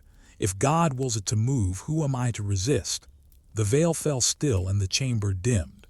The presence withdrew into its mystery, leaving the faint scent of myrrh and thunder behind. Menelik rose, his heart heavy with both awe and burden. Solomon turned to him, his face pale but peaceful. "My son," he said softly, You have seen what few men ever behold. The ark has spoken not in words but in revelation. Guard this secret with your life, for not all hearts are pure enough to bear such knowledge. There are those who would bind heaven's power in chains of ambition. Promise me you will protect what is sacred, even if it leads you far from this place." Menelik nodded. "I will guard it even with my blood." In the days that followed, whispers spread through the temple courts. Some priests claimed to see strange fire moving behind the veil. Others said that the ark's light grew dim as though preparing for departure. Among the Levites, unease spread, for they knew the signs of divine movement. Yet Solomon spoke little, and Menelik said nothing. Together, father and son spent their remaining days in quiet prayer. One evening, as the two stood beneath the cedars, Solomon said, "When I was young, I sought to command wisdom. Now in my old age, I see that true wisdom commands me. You, Menelik, will go where wisdom leads, even if that path leads away from the city. Do not see it as loss, but as fulfillment." Menelik looked upon his father and saw not a king, but a servant of the Eternal. "Then I will walk the path as you have, not seeking to hold the light, but to carry it." Solomon smiled faintly. "You carry more than light, my son. You carry a covenant. It will rest in your hands not by theft, but by destiny. The ark will not be taken, it will be entrusted." That night the stars burned bright over Jerusalem, brighter than any had seen in years. The wind that passed through the temple sounded like distant wings, and the priests guarding the court swore they heard music in the air, faint but divine. It was as though heaven itself prepared for departure. And while the city slept beneath the mantle of that holy silence, the ark glowed softly behind the veil, its light pulsing to the rhythm of eternity, waiting for the moment when prophecy would become motion, and the covenant of Israel would cross the sands once more. The day that followed dawned bright and still, yet a strange gravity hung over Jerusalem. The priests moved softly through the temple courts, their faces pale, for they felt something stirring beneath the surface of the sacred air. The golden veil before the Holy of Holies rippled without wind. The doves that nested in the rafters would not sing. And in the highest chamber of the palace, Solomon sat in silence, his eyes fixed upon the horizon, waiting for what he already knew was coming. Menelik entered quietly, clothed in the white garments of the temple's acolytes. His expression bore both peace and sorrow, for though his youth still shone, there was in his gaze the solemn depth of one who had seen eternity. "Father," he said softly, "the Levites whisper that the ark glows even when the lamps are extinguished." Solomon nodded. "It is preparing. When the Spirit moves, the vessel must follow. The ark does not remain where men grow too comfortable with its presence. It journeys onward as faith itself does." The two walked together into the courtyard, where the air shimmered faintly like the heat of a distant fire. They could feel the hum, the same pulse that had awakened that night behind the veil. Solomon lifted his eyes toward the temple's highest spire. "The light that dwells there has never belonged to me," he said. "It is a traveler, and I am its steward. But soon my stewardship will end." That evening, as twilight descended over the city, Solomon gathered a small council, priests, scribes, and his son. The elders of Israel stood in a semicircle before the king. Their robes rustled softly, their eyes wary. Solomon's voice, though frail with age, carried the old authority that once made even spirits tremble. "My brothers," he said, "the Ark of the Covenant has rested in this house by divine mercy, but I have seen in vision that it will not remain here forever. It will rise, as it once rose from Sinai and from Shiloh. Its journey is not finished, and the Spirit has chosen its new guardian." The murmurs that followed were low but sharp. "My lord," said Azariah the high priest, "surely the ark cannot leave the city chosen by God. The covenant is bound to Zion." "The covenant," Solomon answered gently, "is bound not to stone but to obedience. Do not think that the Eternal dwells within walls. He dwells in movement, in the faith that travels where he wills." The high priest bowed his head, silent but troubled. Solomon then turned to Menelik, who stood beside him in humble stillness. "This is my son, born of Sheba, whose heart is both of Israel and of the sunlit lands beyond the Red Sea. Through him the word of the Lord shall continue. The ark will not be taken by war or theft, but by divine appointment. And when it departs, no man shall hinder it." The council fell silent. Some bowed in reverence, others turned away in fear. None dared speak again, for in that moment the air itself seemed to shift, a tremor, faint yet undeniable, moving through the temple's foundations. The lamps flickered, though no wind stirred. That night Menelik could not sleep. He rose from his bed and walked through the quiet palace. The moon hung over the city like a suspended flame. He passed through the courtyards, the gardens, and finally reached the temple's outer gate. The guards, seeing him, bowed and let him through. Alone, he approached the great doors that led into the sanctuary. There he paused. A faint sound reached his ears, a tone, not of music, but of resonance, as though the stones themselves were singing. It grew stronger as he drew near the veil, and when he placed his hand upon the door, light spilled out around the edges, pure, golden, and alive. He fell to his knees, overcome. "Lord," he whispered, "I am unworthy. I am but dust." Yet within that radiance, a warmth surrounded him. It was not voice nor image, but knowing, deep and unutterable. He felt within his spirit the same words his father had once heard. "The covenant moves not by strength, but by remembrance." Tears filled his eyes. He pressed his forehead to the floor and said, "Then let me remember." Behind the veil, the ark pulsed once more, and the song of the stones ceased. The temple grew still again. But from that night onward, the priests said that wherever Menelik walked, the fragrance of the inner chamber followed him, faint, sweet, and unmistakable. And Solomon, though silent about what had passed, began to write in his final scrolls words that no one else would read. "The covenant of fire has found its heir. When I am gone, it shall move as the Spirit moves. The lion's star will guide it. The bond shall not break." He sealed the scroll with his own ring and hid it beneath the foundations of the altar, a secret left for the generations to come. Outside, the dawn began to break, and the first light of morning brushed the temple walls with gold. The city still slept, unaware that the heart of heaven was preparing to journey again. The final days of Solomon's reign came with a strange, peaceful weight, a quiet that hung over Jerusalem like incense. The people did not yet know it, but a shift was moving through the heavens. The old king rose each morning to pray at dawn, his face turned toward the temple, his voice now little more than a whisper. He had lived long enough to see prophecy circle back upon itself, to see his son stand in the place he once dreamed of, where wisdom and destiny converge. One evening, as twilight fell and the last light of day lingered on the golden roof of the temple, Solomon sent for Menelik once more. The young man came quickly, his garments simple, his heart steady. The city was hushed, as if it too waited for what would be spoken. "Sit beside me," Solomon said, his tone weary but luminous. "There is one last secret to tell, one truth I have guarded even from my priests. It concerns the ark and what must come." Menelik's breath caught. "Father, I have felt its call. The air around it hums as though alive. Tell me what it means." Solomon smiled faintly. "It means heaven has chosen. You remember what you saw when the veil opened, that light, that peace beyond fear. The ark's presence is no mere relic. It is the pulse of the covenant, the remembrance of God's nearness. But it cannot dwell where pride takes root, and my people have begun to worship the vessel more than the spirit within.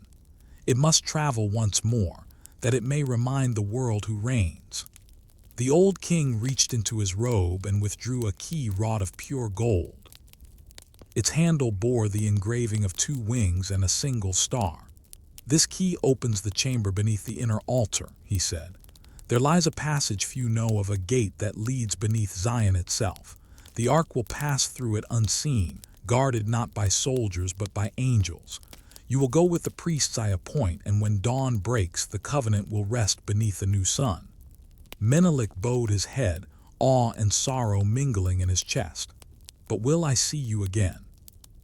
Solomon laid a trembling hand upon his son's shoulder. "Not in this life, my son, but the bond we carry is older than the earth. Where the covenant goes, so does my spirit. You are not taking it from me, you are taking it forward." The moon rose over the city as father and son embraced for the last time. In the depths of the temple, the Levites began their midnight psalm, unaware that they sang farewell to an era. Before dawn, the chosen priests gathered in silence. Cloaked in linen, they moved like shadows through the corridors, bearing no torches, for the ark itself was their light. Solomon stood at the threshold of the Holy of Holies, his ring glimmering in the dim glow. "Go," he said softly, his voice steady despite the weight in his heart. "Go in peace and let no man know what you carry." The veil parted one final time.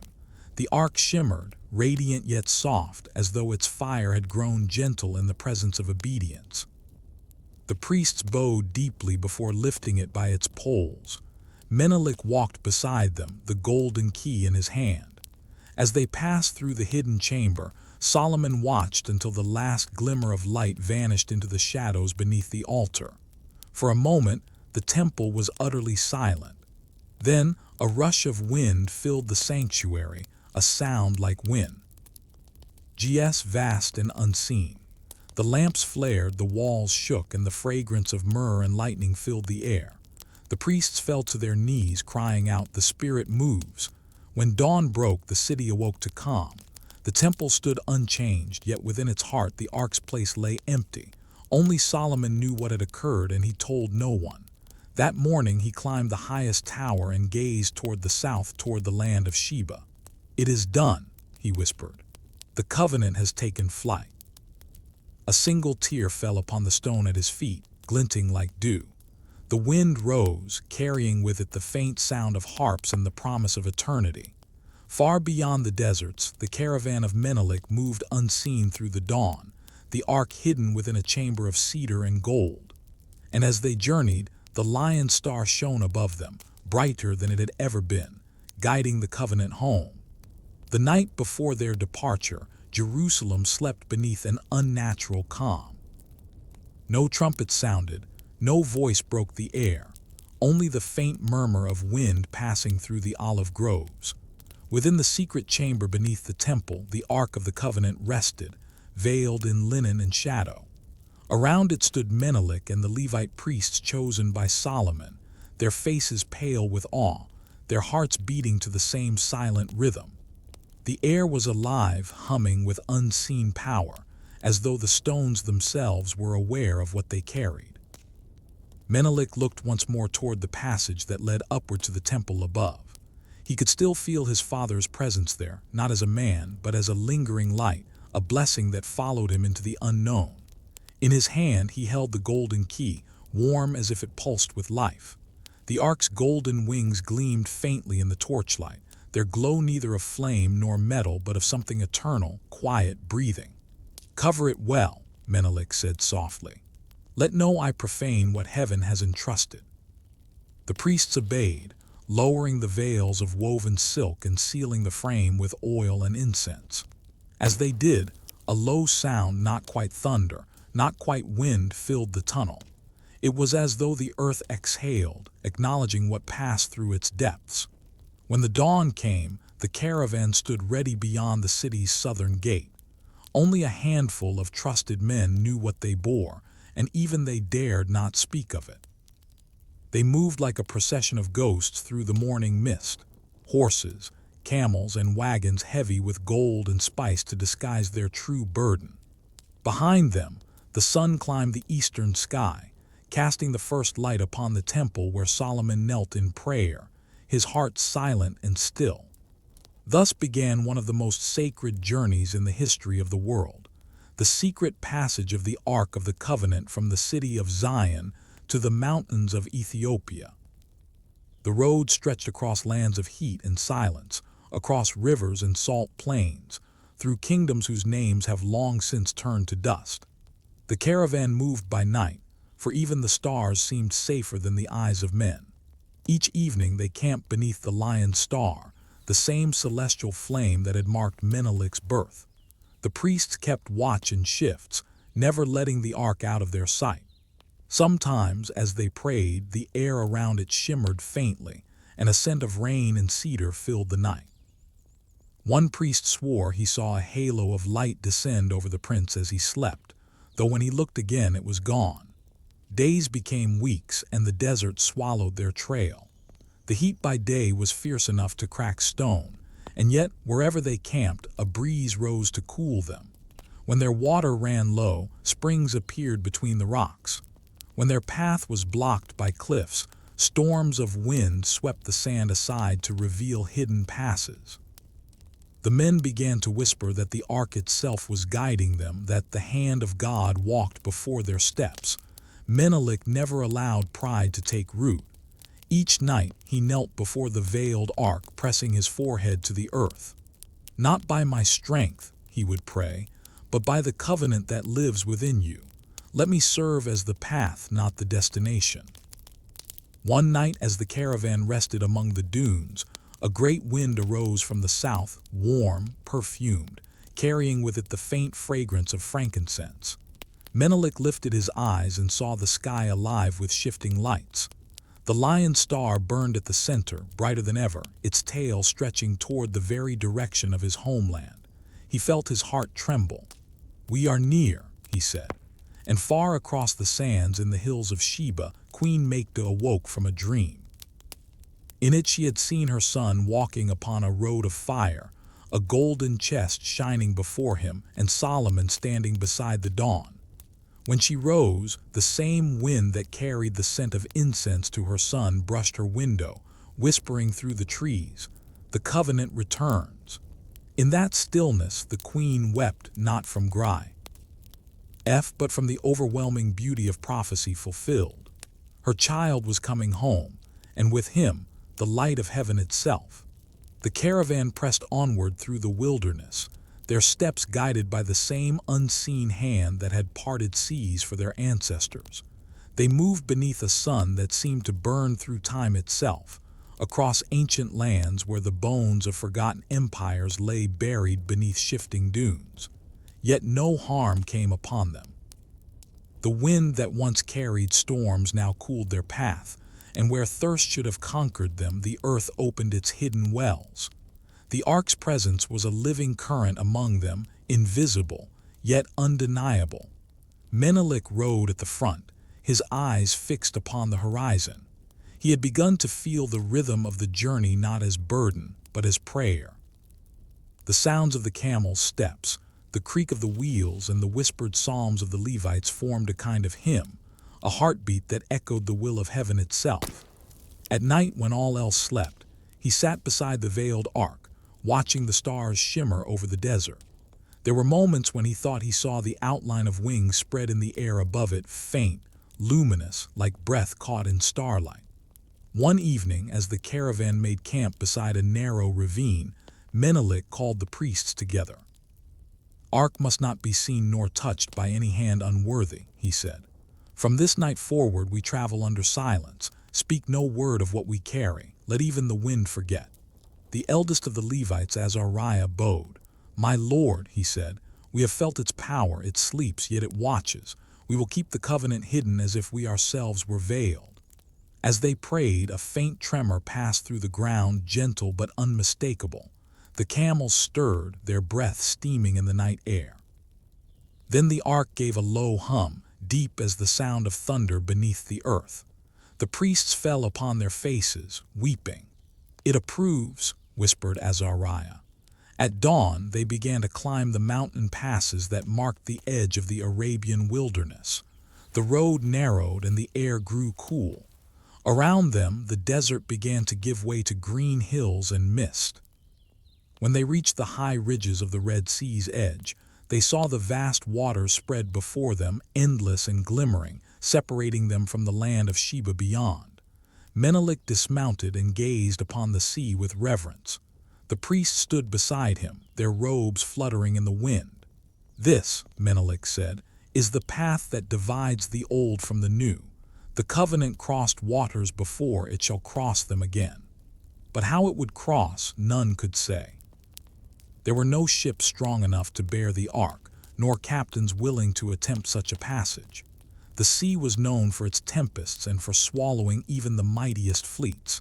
Yet that night, as the camp slept beside the waves, Menelik knelt beside the ark and prayed.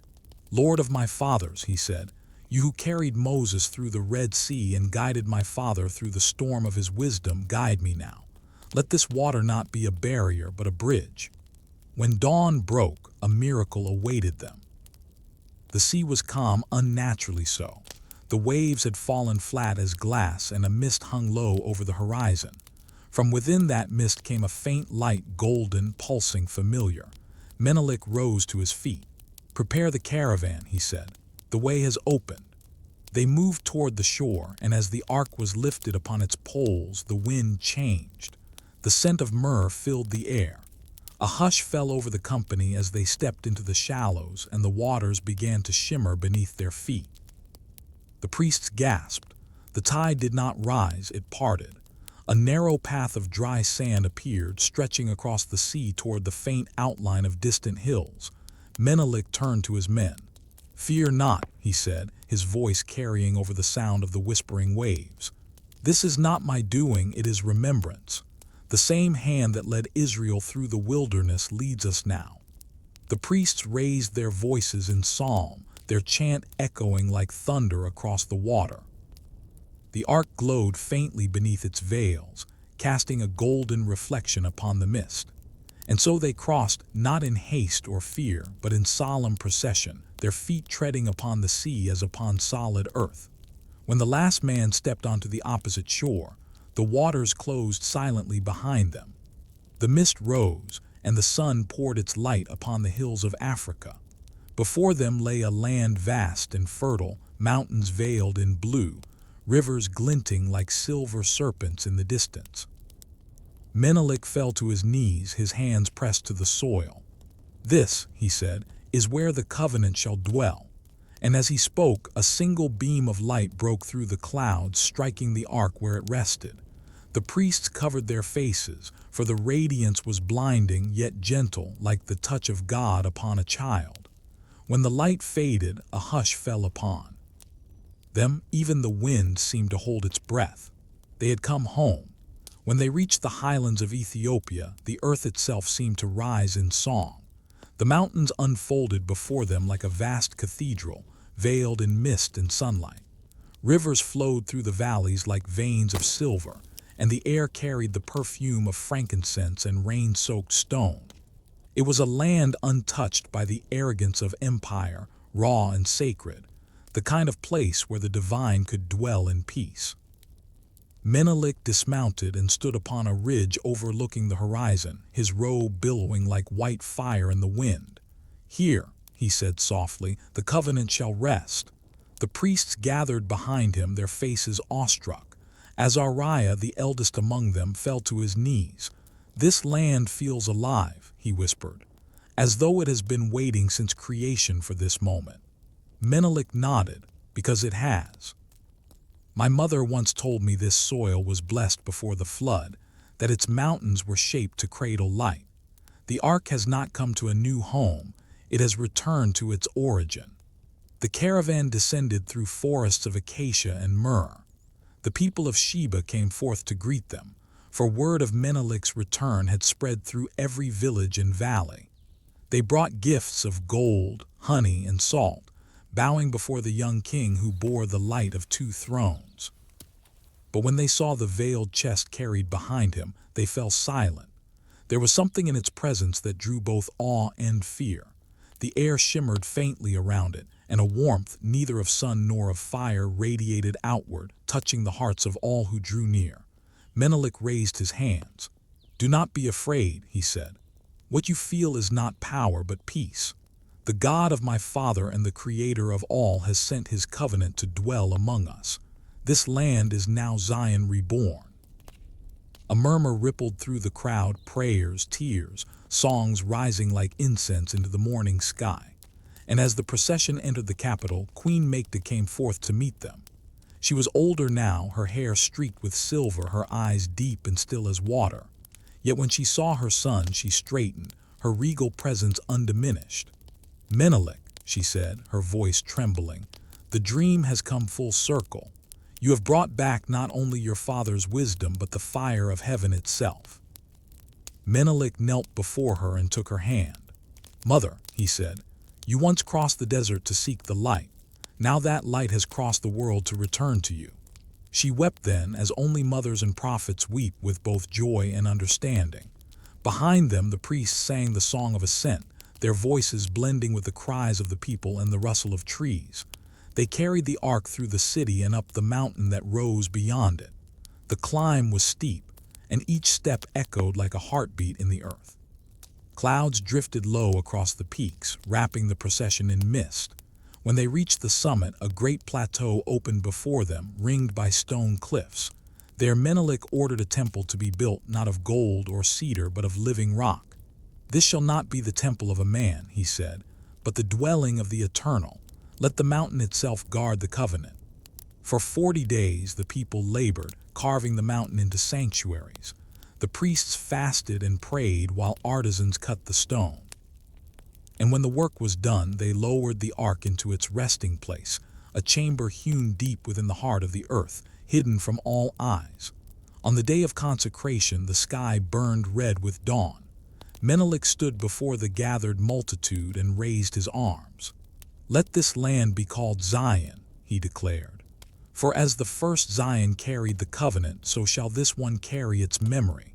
And when the world forgets the voice of God, it will remember again through us." Priests lifted the veils one last time.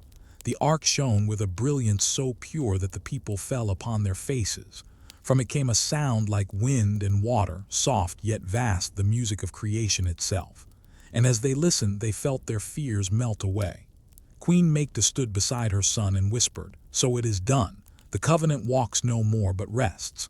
Menelik bowed his head. "It rests," he said, "but it does not sleep, for its light will rise whenever the world grows dark." That night, as the stars filled the sky, a single beam of golden light rose from the temple's summit, piercing the heavens. The shepherds who saw it from the valleys fell to their knees, believing dawn had come before its time. And far to the north, in Jerusalem, an old king stirred in his sleep and smiled. Though Solomon's body was failing, his spirit saw the light that shone over Sheba, and in that glow he found peace. The covenant had not been lost. It had only gone home. The days that followed were unlike any in memory. Ethiopia, once a kingdom of trade and incense, became a realm suffused with awe. The light that had entered its heart transformed everything it touched. The rivers ran clearer, the air felt charged with reverence, and even the herdsmen who tended the hills began to pray at dawn and dusk. Bowing toward the mountain that now held the ark, songs rose through the valleys, not songs of conquest or pride, but of belonging, of gratitude, of the eternal thread that had bound heaven to earth through one people's faith. In the royal court, Queen Makeda and her son ruled side by side. Their thrones were carved not of gold but of stone, their crowns simple, their robes unadorned save for linen and prayer. It was said that the queen's voice softened storms, and that Menelik's gaze could still the heart of anger in any man. Their union of rule reflected the covenant itself. The wisdom of Sheba joined with the spirit of Zion. Together they decreed that no war would be waged in the shadow of the holy mountain, that every traveler and stranger would be fed before they spoke, and that every child born in the kingdom would hear the story of the journey that brought the ark home. The priests built schools beside the new temple, and the scriptures of Israel were translated into the tongue of the highlands. The chants of the Levites mingled with the ancient hymns of Sheba, weaving a new harmony that seemed to reach the stars.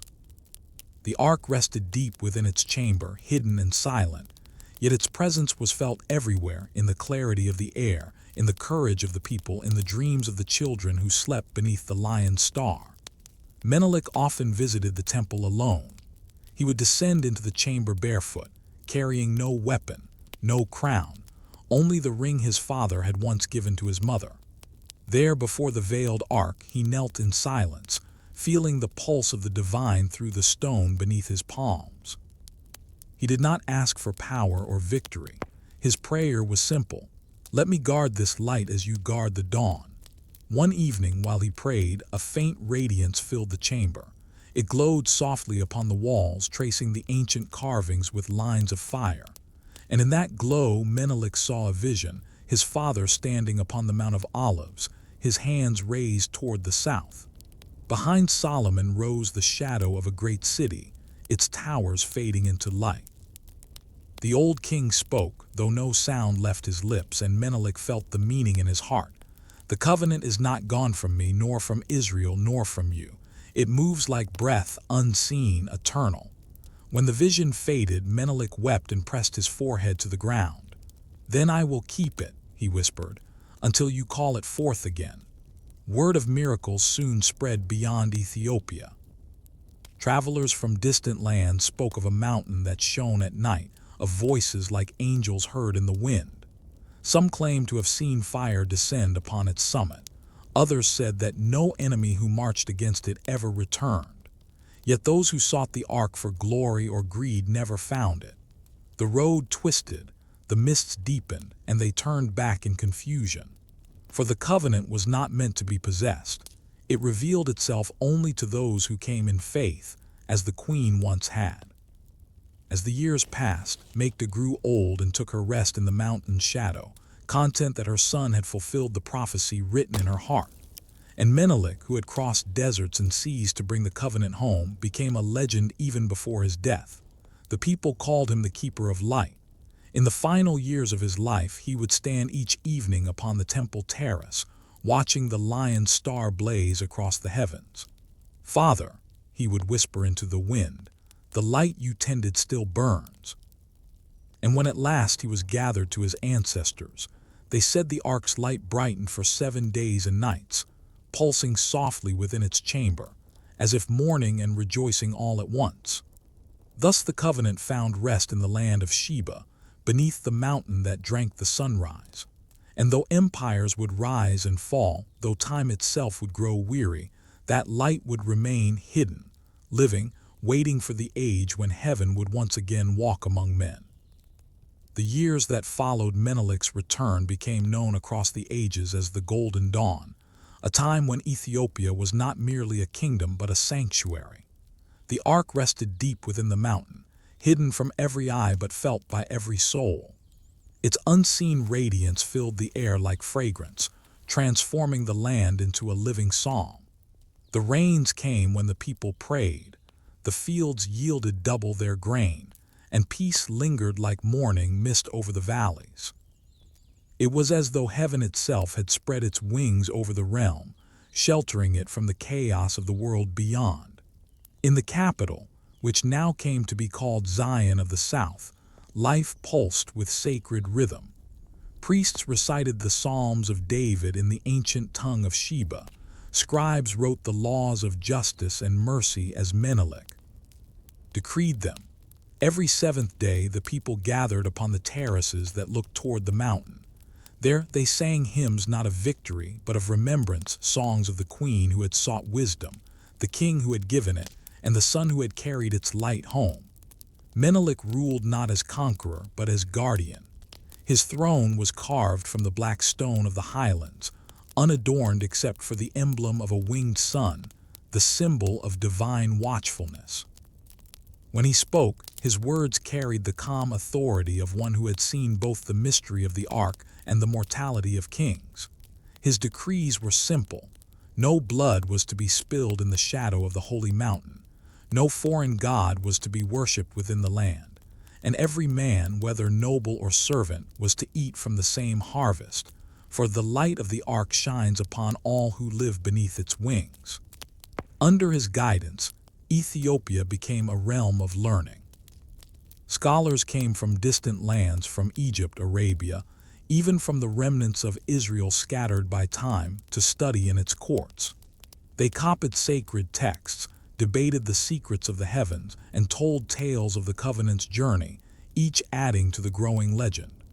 The priests spoke often of the 2 Zions, the first, where the ark had once rested in Solomon's temple, and the second, where it now lay beneath the mountain. The first Zion was built by man's hands, they said, but the second was carved by the hand of God. Menelik's rule was long and gentle, marked by justice and quiet wonder, yet he never let himself forget the weight of what he guarded. Often at night, when the city slept, he would climb the mountain alone. There, before the sealed temple, he would bow his head to the earth. He did not ask for victory or glory. He prayed only that the ark remain undisturbed, that his people's faith not turn to pride, that reverence not decay into ritual. Sometimes, as he prayed, he felt the air stir around him, a soft wind that carried the scent of cedar and rain. And in that breeze, he heard echoes, the voice of his father Solomon reciting the ancient psalms, the laughter of his mother Makeda, and the low hum that once filled the temple of Jerusalem when heaven had drawn near. Then, at the height of his devotion, the veil of night would seem to thin, and he would glimpse faint wings unfurling above the summit, wings vast enough to cover the stars. When dawn came, the vision faded, but the memory lingered, and Menelik knew. The ark was not asleep. It watched as it always had, as the covenant between heaven and earth endured through the ages. Word of this kingdom spread far and wide. Travelers called it the land of light, where no shadow lingered long. Some said angels still walked among its mountains, disguised as shepherds or beggars. Others claimed that lions guarded its borders, roaring not in hunger but in praise. Whether truth or myth, all agreed on one thing: Ethiopia had become something more than a nation. It was a living sanctuary, a breathing testament to the divine. And within it the ark rested, still, silent, and eternal, beneath the wings of God. Peace held its breath in Ethiopia for many years.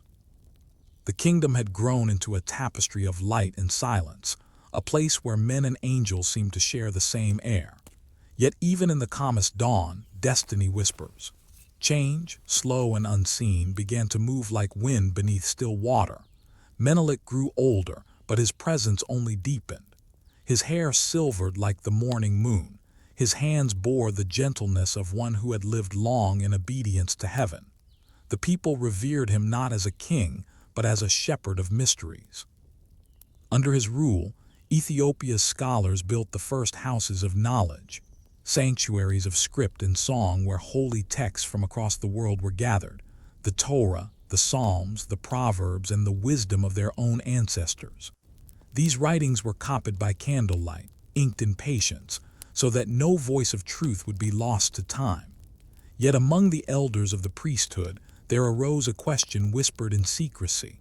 If the ark lies within our mountain, what becomes of Israel's promise? They feared that the covenant, once taken from Jerusalem, would divide faith itself. And though Menelik taught that the light of God knows no boundaries, the old priests worried. A people cannot serve two Zions, they murmured. When word of this reached Menelik, he called them together beneath the great fig tree in the courtyard of Zion. He stood before them, not in anger but in luminous stillness. "You fear the ark's distance," he said, as if God's presence could fade with miles. "But remember what my father taught me. The Eternal does not dwell in wood or stone. He moves with the heart that remembers him. The ark is not a possession, it is a living witness. Its journey does not end here, nor did it begin in Jerusalem. It moves as truth moves where hearts are ready." The priests bowed low, ere doubt silenced. In that moment the earth trembled softly beneath their feet, and they felt the air shimmer as though unseen wings had passed above them. It was the covenant itself affirming the words of its keeper. That evening Menelik climbed the sacred mountain alone.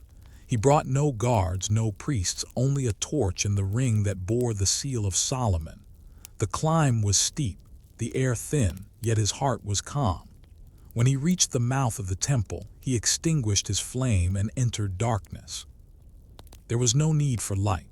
The ark's presence glowed softly within, enough to see by, enough to live by. He knelt and whispered, "O light of my fathers, if ever I have failed in humility, forgive me. Let this kingdom remain pure, not rich, not mighty, but faithful." And as he prayed, the glow of the ark brightened. The wings of the cherubim shimmered as if alive, and from the heart of the radiance came a sound not of words, but of wind and breath. It passed through him, filling him with peace so profound that tears fell freely down his face. When he descended the mountain, the priests waiting below saw something in his countenance they could not name, a quiet fire, as if dawn itself had been captured in his eyes. They fell upon their knees, and he raised his hands in blessing. "The covenant still breathes," he said softly. "It watches as it has always watched." In the years that followed, Ethiopia flourished. Its people worked the fields with song, its scribes filled libraries with light, its children were taught not to conquer but to remember. They called themselves the people of the Ark, and their king, the keeper beneath the wings of God. Yet beyond their borders the world shifted. Empires rose and crumbled like dust. Wars burned across the lands where Solomon once ruled, and the temple in Jerusalem fell to ruin. Still, the Ark remained hidden, untouched even by time. Sometimes travelers from distant lands reached the mountain and spoke of their long searches. They came from Babylon, from Egypt, from Rome, seekers, dreamers, wanderers. Menelik welcomed them all. "You seek the Ark," he told them, "but the Ark seeks you. To find it, you must first become what it guards, faithful, pure, and unafraid of silence." Some stayed and became part of his people. Others left, changed by something they could not explain. And thus, the legend grew of a king who ruled not with sword or law, but with remembrance, of a land that lived in covenant with heaven, of a light that glowed within the earth, unseen yet eternal. And through it all the Ark rested, a golden heart beating beneath the mountain, its pulse echoing through centuries, waiting for the next breath of destiny to stir it once again. The seasons passed gently, each blending into the next like verses in an endless psalm. The highlands of Ethiopia flourished beneath the covenant's silent gaze. Crops grew in rhythm so perfect that even the elders swore they had never seen such harmony between soil and sky. The people said that the Ark breathed with the earth, that its light whispered through the roots of the trees, that its unseen fire lingered in the rain. Life itself had become a prayer, and Ethiopia, a kingdom beneath the wings of God, lived as though time had slowed to match eternity's heartbeat. Menelik, now in his later years, often walked among his people without guards or fanfare. The shepherds would greet him with bowed heads, and he would lift their faces gently, saying, "A king is no higher than the man who tends the flock, for both of us serve one master." He listened to the poor before he judged the rich. When he spoke to his soldiers, he reminded them that victory without mercy was defeat in disguise. And when he spoke to his priests, he said, "Do not let our reverence become a cage. The light must breathe as we do." But the stillness that blanketed the land began to stir. Beyond Ethiopia's mountains, rumors traveled on the wind, tales of foreign kings coveting the Ark, of empires seeking its power to bless their wars and justify their crowns. In the markets of Egypt and the palaces of Arabia, whispers spread like wildfire. The Ark is no longer in Zion. It sleeps in the mountains of the south. Merchants carried these rumors to the Red Sea. From there, they sailed to distant shores. And though centuries would pass before armies dared to seek it, Menelik felt the tremor of that coming hunger in his heart. One night he climbed once more to the temple's summit. The moon hung low and the world was wrapped in silver light. He entered the holy chamber barefoot, his steps slow and reverent. Before the Ark he knelt, pressing his forehead to the cold stone. "Lord," he whispered, "how long will this peace endure? When men seek the light out of greed, will you hide it once more?" The silence that followed was deep but not empty. The air thickened and a warmth spread through the chamber. The Ark's glow returned pulsing, alive. Then came a sound like wings brushing against the air, and a voice, neither thunder nor whisper, filled the room. "The light hides only to be remembered." Menelik's heart trembled. "Then shall I hide it again?" "Not yet," came the reply, "for the world still dreams. But when the hearts of men forget my name, the covenant will sleep beneath shadow until the dawn returns." He bowed low. "Then I will guard it until that day." When he descended the mountain at dawn, his face shone faintly, as though the fire of the ark had marked him. The priests fell silent as he passed, and no man dared speak of what they saw. From that day on, Menelik ordered the inner chamber to be sealed by stone. Only the high priests, chosen through vision, would enter once in a generation to offer prayers. Thus the ark was hidden not from faith, but from folly. Years deepened into decades. Menelik's hair turned white, his voice softened like a flute in twilight, but his eyes never lost their radiance.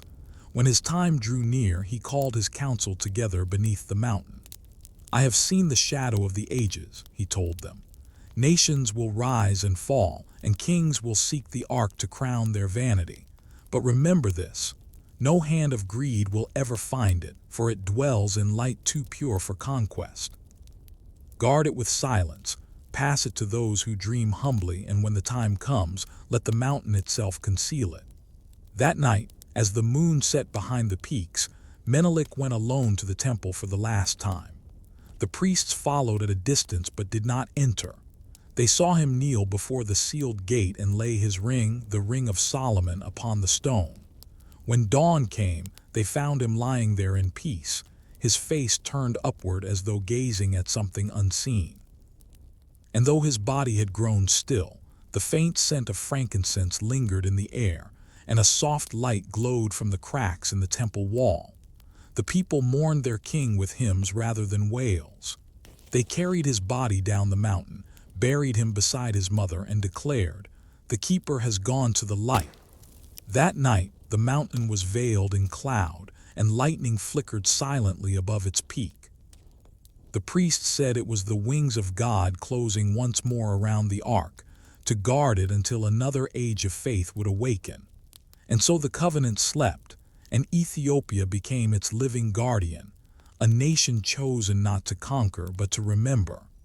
After the passing of Menelik, a hush fell over the kingdom, not the silence of despair, but the stillness that follows revelation. The people of Ethiopia carried on his vision with reverence, their hearts bound by the memory of the man who had walked between heaven and earth. The ark remained sealed within the mountain, guarded by generations of priests who took vows of secrecy, so sacred that their names were never spoken again.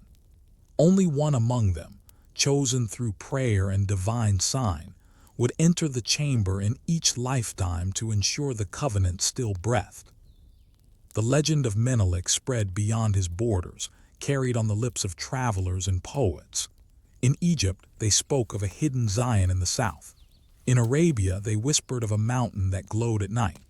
Even in the ruins of Jerusalem, where Solomon's temple had long fallen to dust, the faithful told their children, "The ark still lives, it has gone to the sons of the wise." Years turned into centuries, and the mountain stood unchanged, veiled by mist and sanctified by memory. The forests grew thick around its base, and rivers wound like silver serpents through the valleys. From afar, it appeared no different than any other peak, but those who drew near felt the air tremble softly, as though the mountain breathed. Pilgrims who ventured too close sometimes returned with tears in their eyes, unable to speak of what they had seen. Others fell to their knees before reaching its gates, claiming they had heard music where no instruments played, or felt warmth upon their skin though the night was cold. In time, the high priests built small monasteries upon the slopes. There, the monks lived without possessions, sustained only by prayer, honey, and water drawn from hidden springs. They spent their lives in silence, believing that each breath was a hymn to the unseen. It was said that on nights when the world grew weary with war, a soft radiance rose from the mountain's heart, glowing faintly against the clouds, a sign that the covenant still watched over mankind. The kings who followed Menelik ruled in humility, calling themselves not emperors but servants of Zion. They forbade the forging of golden idols and the building of temples for personal glory. "God already dwells among us," they would say. "To add to his house is to misunderstand it." Their laws were simple: honor truth, feed the hungry, and keep silence when words are not needed. For in that silence, they believed, the wings of God could still be heard. and S. O Ethiopia endured not through empire but through faith. While other nations rose and fell in conquest, this one remained hidden and whole, like a candle sheltered in the hollow of God's hand. Its people sang of light more than victory, of endurance more than power. They believed their land had become the heart that beat for the forgotten world, the memory of what mankind once was, and might one day be again. Yet even as centuries turned, the mystery of the Ark remained untouched. Scholars from foreign lands came seeking its truth, explorers, priests, kings. Some came humbly and were allowed to pray upon the mountain's outer steps. Others came with arrogance and vanished into the valleys, swallowed by silence. None ever saw the Ark, yet all who left spoke of the same feeling, that somewhere within those stones lay a power so holy it could not be owned, only served. And though time would one day erode names, borders, and crowns, the covenant beneath the mountain did not fade. It watched, patient as eternity, as if waiting for the world to remember what it had once known, that the divine is not found in the noise of conquest, but in the stillness of reverence. On a night long after Menelik's passing, as the moon bathed the peaks in silver, an old monk tending the lamps looked up and saw a beam of light rise from the mountain's summit. It climbed into the heavens and lingered there, steady and calm. The monk fell to his knees, tears wetting his beard, and whispered, "The wings still cover us." And so they did. Hidden from the eyes of kings, untouched by greed or empire, the Ark of the Covenant rested alive, eternal, and unseen, beneath the wings of God. Time, that soft river which erases all names, moved gently over the kingdom of the Ark. Centuries unfolded like petals, and Ethiopia endured, still breathing beneath the wings of God. Yet even in holy silence, the pulse of change is never still. The light that once filled the mountain now lingered as a whisper, a memory within the stones, a vibration within the hearts of those who prayed. The people had not forgotten, but memory itself had grown ritual, and ritual had begun to dull into habit. Faith was still sung, but no longer heard. The monks of Zion's mountain continued their vigil. They guarded the sealed chamber and passed the secret from master to novice, never writing it down, never letting the world glimpse what slept beneath the earth. And yet in their solitude, even they began to feel the slow fading of divine nearness. When they knelt to pray, the air was cool, still familiar, but the trembling that once accompanied prayer was gone. They wondered quietly, had heaven withdrawn its voice, or had humanity grown too loud to hear it? Far below, the world turned restless once again. Kingdoms rose and fell like waves breaking on forgotten shores. Armies marched in the name of gods they barely understood. Temples were built to vanity, prophets silenced by gold. And though Ethiopia remained untouched by conquest, its peace began to feel heavy, not the peace of harmony, but the stillness before a storm. In the 12th generation after Menelik, a young monk named Abba Tesfaye kept watch over the sacred mountain.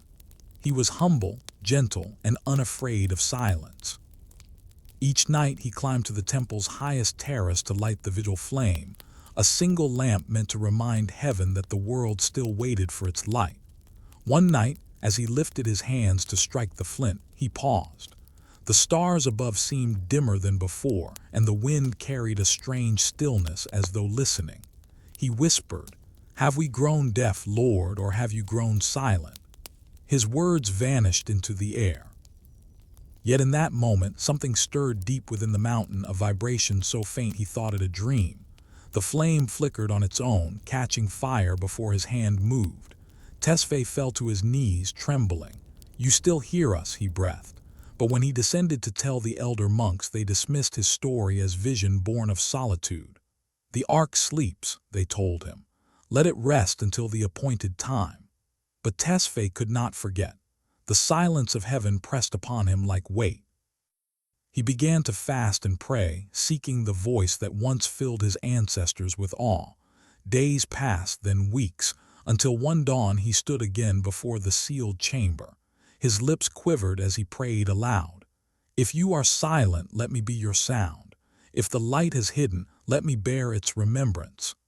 The mountain gave no reply, but the air seemed to grow warmer.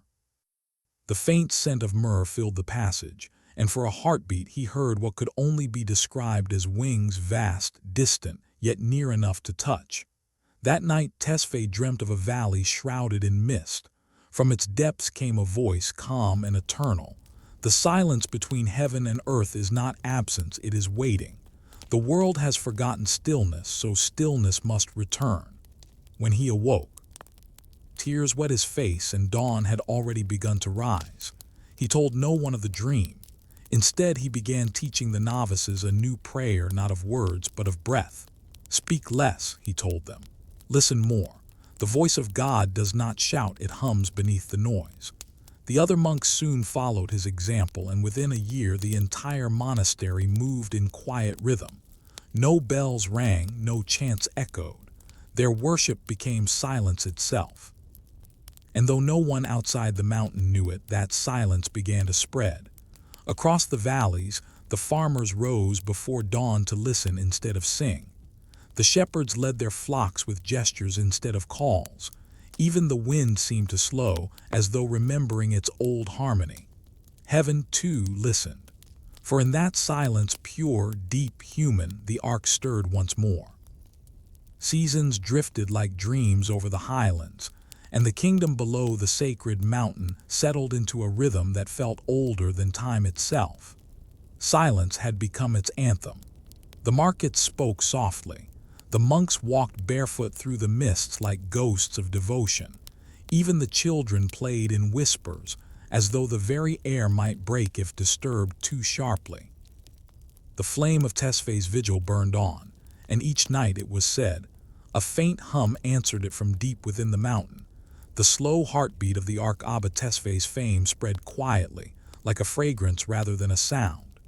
He did not seek followers, yet pilgrims began to come from distant lands, from Nubia, from Arabia, even from the desolate remains of Jerusalem. They climbed the mountain in humility, hoping to hear what the young monk called the song beneath all songs. When they asked him to explain, he would simply say, "God has never ceased to speak. It is we who have forgotten how to listen." One evening, as the sun melted into the horizon, a group of weary travelers arrived from the north.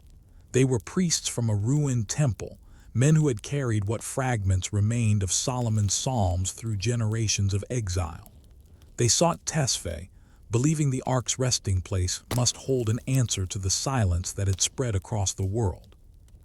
When they saw the mountain glowing faintly under the moonlight, they wept, for the scent of cedar and myrrh in the air reminded them of the temple their ancestors had lost. Tesfaye welcomed them with bread, honey, and water, and when they asked if the ark still spoke, he led them into the upper sanctuary.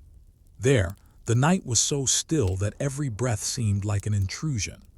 The northern priests fell to their knees and began to chant softly in Hebrew, the ancient psalms of David. For the first time in centuries, those words rose again in harmony with Sheba's songs of praise. The sound echoed against the stone walls like water meeting water. And then, for a single trembling moment, the silence broke. A note low, pure, and immeasurable filled the chamber. It was not sung by any human voice. It came from the deep earth, from the place where the ark rested. The floor trembled beneath their knees, and the lamps flickered as though bending toward the unseen sound. Every heart in that room knew it. The covenant still lived. When dawn came, Tesfaye and the priests emerged pale and wordless.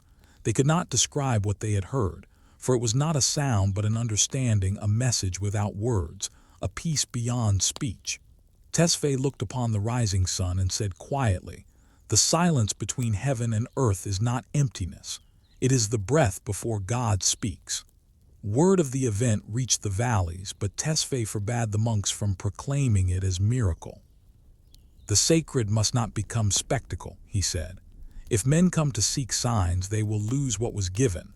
Let them learn to wait again." And so, silence deepened not as stillness alone, but as worship. Fields were tilled in quiet reverence. The sound of prayers became the rhythm of footsteps and wind.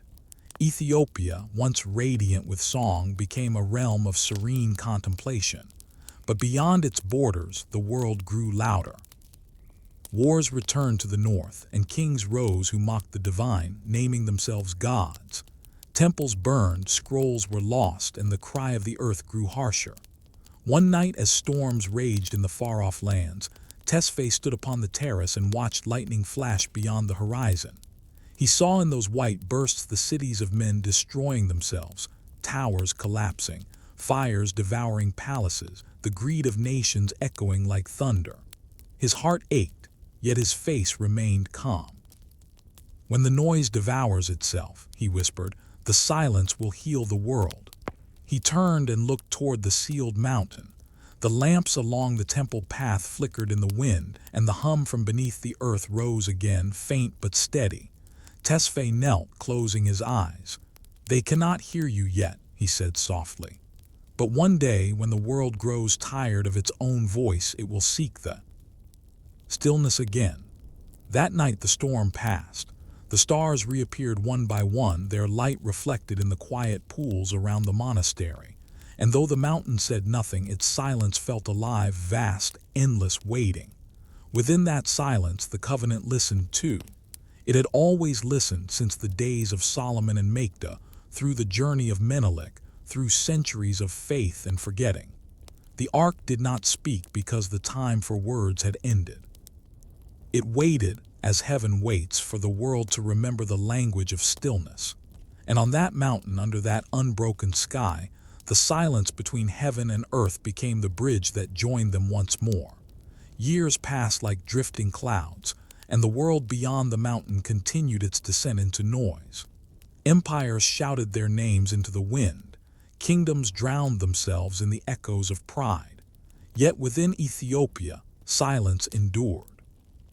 The monks of Zion's mountain lived as the guardians of a forgotten conversation, one that had begun when God spoke light into being and had never truly ceased. Theirs was not a silence of absence, but of listening. Abba Tesfaye grew older, though time seemed reluctant to touch him. His beard flowed white as linen, his eyes clear as the river stones beneath the dawn. Each morning he rose before the sun to sit beside the sealed gate, listening to the deep hum of the ark. It was not a sound heard with the ears, but felt, an echo of eternity vibrating through his bones. Sometimes he wondered if it was heaven whispering, or if it was simply the memory of all prayers ever spoken, still resonating in the heart of the earth. One morning, as the first light touched the peaks, a group of young novices approached him. They bowed and sat beside him in silence for many moments before one of them, a boy of barely 15, spoke softly. "Father," he asked, "if the ark no longer speaks with thunder, does that mean God has grown weary of us?" Tesfaye smiled, though there was sorrow in his eyes. "No, child. When a parent teaches his child to walk, he does not shout every step. The silence is not neglect, it is trust. Heaven has given us the space to remember how to walk without falling." The boy frowned. "But how do we know when we are still on the right path?" Tesfaye looked toward the horizon, where light bled slowly through the clouds. "The heart knows," he said. "It trembles when we stray, it calms when we return. The path of truth is the one where the heart grows still." Later that evening, as the monks prepared their humble meal, a traveler arrived from the north. His robes were torn, his eyes hollow from exhaustion. He claimed to be a scholar from Alexandria, fleeing the fires of war. When he saw Tesfaye, he fell to his knees and wept. "The world is burning," he said. "The libraries are ash, the temples are plundered. Men have turned faith into conquest. Tell me, Holy One, is it true that the ark still lives here, untouched by time?" Tesfaye raised his hand gently. "The ark lives not in one place," he said. "It lives wherever truth is guarded in silence." "But silence cannot stop armies," the man cried. "The world will tear itself apart while you hide your God beneath stone." The monk's eyes softened. "You mistake stillness for weakness. The ark does not hide, it waits. The noise of men burns quickly, the silence of heaven endures." The scholar lowered his head, trembling. "Then what is to become of us?" Tesfaye placed a hand upon his shoulder. What becomes of a seed buried in the dark? It waits, and when the storm passes, it grows. So too will the truth rise again when the world is ready for it. The man stayed upon the mountain for many months. He learned the prayers of silence, the rhythm of breath that matched the heartbeat of the earth. Slowly, the fever in his eyes faded. When he finally descended back into the valleys, he was no longer the same, his voice quiet, his gaze serene. To those who asked what he had found in the mountains, he said only, "I heard nothing, and in that nothing I found everything." In the years that followed, Tesfaye's body began to fail, but his spirit grew vast. The monk said that when he prayed, the air around him shimmered faintly, as though the veil between worlds had thinned. On the last night of his life, he climbed once more to the terrace and gazed toward the stars. The lion's star still burned over the southern sky, the same that had guided Menelik's journey long ago. He whispered into the wind, "Father Solomon, Mother Makeda, Son of the Covenant, the silence remains unbroken, and in that silence I have heard the fullness of God." When dawn came, the monks found him seated, his face turned upward, a faint smile upon his lips. The flame beside him still burned, steady as ever, and from the depths of the mountain they swore they heard just once a low, resonant tone like the heartbeat of creation. Abba Tesfaye had returned to the silence he served, and in his passing the covenant stirred again, not in sound but in presence. The monks felt it in the wind, in the soil, in the stillness between their breaths. The world beyond raged and shouted, but in that corner of eternity, beneath the wings of the mountain, heaven and earth met once more, not in speech, but in shared quiet. The death of Abba Tesfaye did not break the silence, it deepened it. The monks mourned not with cries, but with stillness. For 40 days they spoke no word, tending the lamps and reciting their prayers in the language of breath. And each night, as they gathered in the upper court to watch the stars, a faint hum filled the air, the same sound Tesfaye had once heard when heaven answered him. It lingered like a voice that had said all it needed to say and now waited for the world to understand. They buried him upon the lower slope of the mountain, where the mist clung to the trees and the river whispered softly through the stones. His grave was marked by a simple rock carved with the words, "He listened." No dates, no title, only truth. The monks who placed the stone wept silently, for they knew that a listener such as he came only once in an age. But even as they mourned, they felt something stir within the mountain, a quiet assurance, a pulse of living light that told them the covenant had not withdrawn, only grown nearer. Years passed, and the silence Tesfaye had cultivated became the rhythm of the kingdom. Ethiopia had long ceased to measure its strength by armies or treasures. It measured by stillness, by the purity of heart that could sustain peace without needing to proclaim it. Kings came and went, but each new ruler, upon coronation, ascended the mountain not to receive a crown, but to kneel in wordless prayer before the sealed gate. For what was a crown beside the ark's unseen glory? What was rule beside remembrance? In distant lands, however, the noise of men returned louder than ever. Empires stretched their hands toward every horizon, seeking to claim even the divine. They spoke of relics and legends, of a golden chest said to command heaven's fire. Some sent explorers south, drawn by whispers of the hidden Zion. But the mountain would not reveal itself. Those who came in greed found their paths lost in cloud and thunder. Those who came in humility found peace and turned back changed. The ark remained veiled, its covenant guarded by silence. One winter night, when the wind swept across the highlands and the stars burned sharp as glass, a young novice named Mikkel dreamt of Abba Tesfaye. In the dream, the old monk stood upon the terrace, bathed in light. He said, "The silence between heaven and earth is not an ending but a promise. Every age must forget so that it may remember anew. Keep watch, for when the world grows deaf again, the mountain will speak once more." When Mikkel awoke, the world outside was motionless. Snow had fallen, rare and holy, blanketing the mountain in white. The temple bells did not ring that morning. The monks knew instinctively that sound was not needed. They gathered upon the terrace and watched the dawn. As the first light touched the peaks, a single beam of gold descended through the mist, striking the sealed stone where the ark rested. The air shimmered and a soft warmth spread across their faces. Then the light faded and the mountain returned to stillness. No word was spoken, no miracle declared. But each monk who stood there felt within him a quiet knowing that the covenant still breathed, that heaven still leaned close to earth, listening. As centuries turned and memory blurred into legend, the story of the silent mountain endured. It became a parable whispered among pilgrims, a truth hidden within myth, that God's voice is not always thunder but sometimes the still air after it, that heaven's nearness is not in sight but in silence. And so the mountain of Zion in the south remained, its heart beating unseen beneath layers of time. The world above it forgot the name of Tesfaye, of Menelik, of Makeda, even of Solomon, but the covenant remembered them all. The ark, eternal as breath, rested within the dark, not asleep but waiting. One day, perhaps, when the noise of men has exhausted itself and the earth grows quiet again, the silence will open and the world will hear not thunder, but its own heartbeat answering heaven's. The world grew old, yet the mountain endured. Empires had risen and fallen, their banners turned to dust, their names scattered on the winds. The sea had swallowed cities and deserts had swallowed time, but in the highlands of Ethiopia the covenant still breathed. Beneath the sealed stones of the holy mountain, the ark of the covenant rested as it always had, not lifeless, not forgotten, but alive in silence. Its unseen light was the hidden heartbeat of the earth, the memory of a promise that outlasted kings and centuries alike.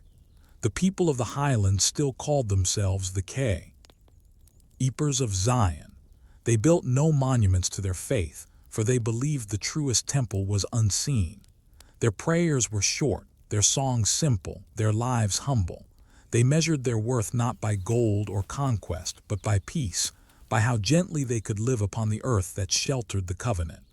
Each generation sent one chosen guardian, a monk or priest who would climb to the summit and watch over the sealed gate. These guardians were not chosen by lineage, but by dream. When heaven desired, it spoke to them in visions. A voice carried on wind, a flame that did not burn, a star that refused to fade. They would ascend alone and never return. Their names were never written, for the mountain absorbed them, their breath becoming part of its stillness. Centuries passed, and one night the lion's star, that ancient flame that had guided Menelik across the desert, appeared once more in the sky, brighter than it had been in 1,000 years. The people gathered in the valleys to watch it rise, and the elders whispered, "The light returns when the world is ready to listen again." But few understood what those words meant. Far beyond the mountains, the world had entered its age of shadow, the age of noise reborn. Cities blazed with light that knew no darkness, and the voice of machines filled the heavens. Men no longer looked to stars for guidance, they looked to themselves. The sacred had become myth, and myth had become entertainment.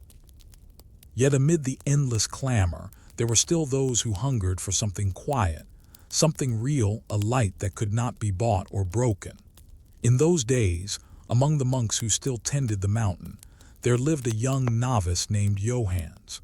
He was quiet even among the silent, and his heart burned with the same restless peace that had once stirred in Abba Tesfaye. Each night, he climbed to the ancient terrace and looked upon the sky. The lion star watched him, unwavering, and though he could not explain it, he felt that it saw him too. One evening, as mist curled around the peaks, he heard a sound unlike any he had known before, a hum deep within the earth, vast yet tender, like a heartbeat slowed by eternity. He fell to his knees.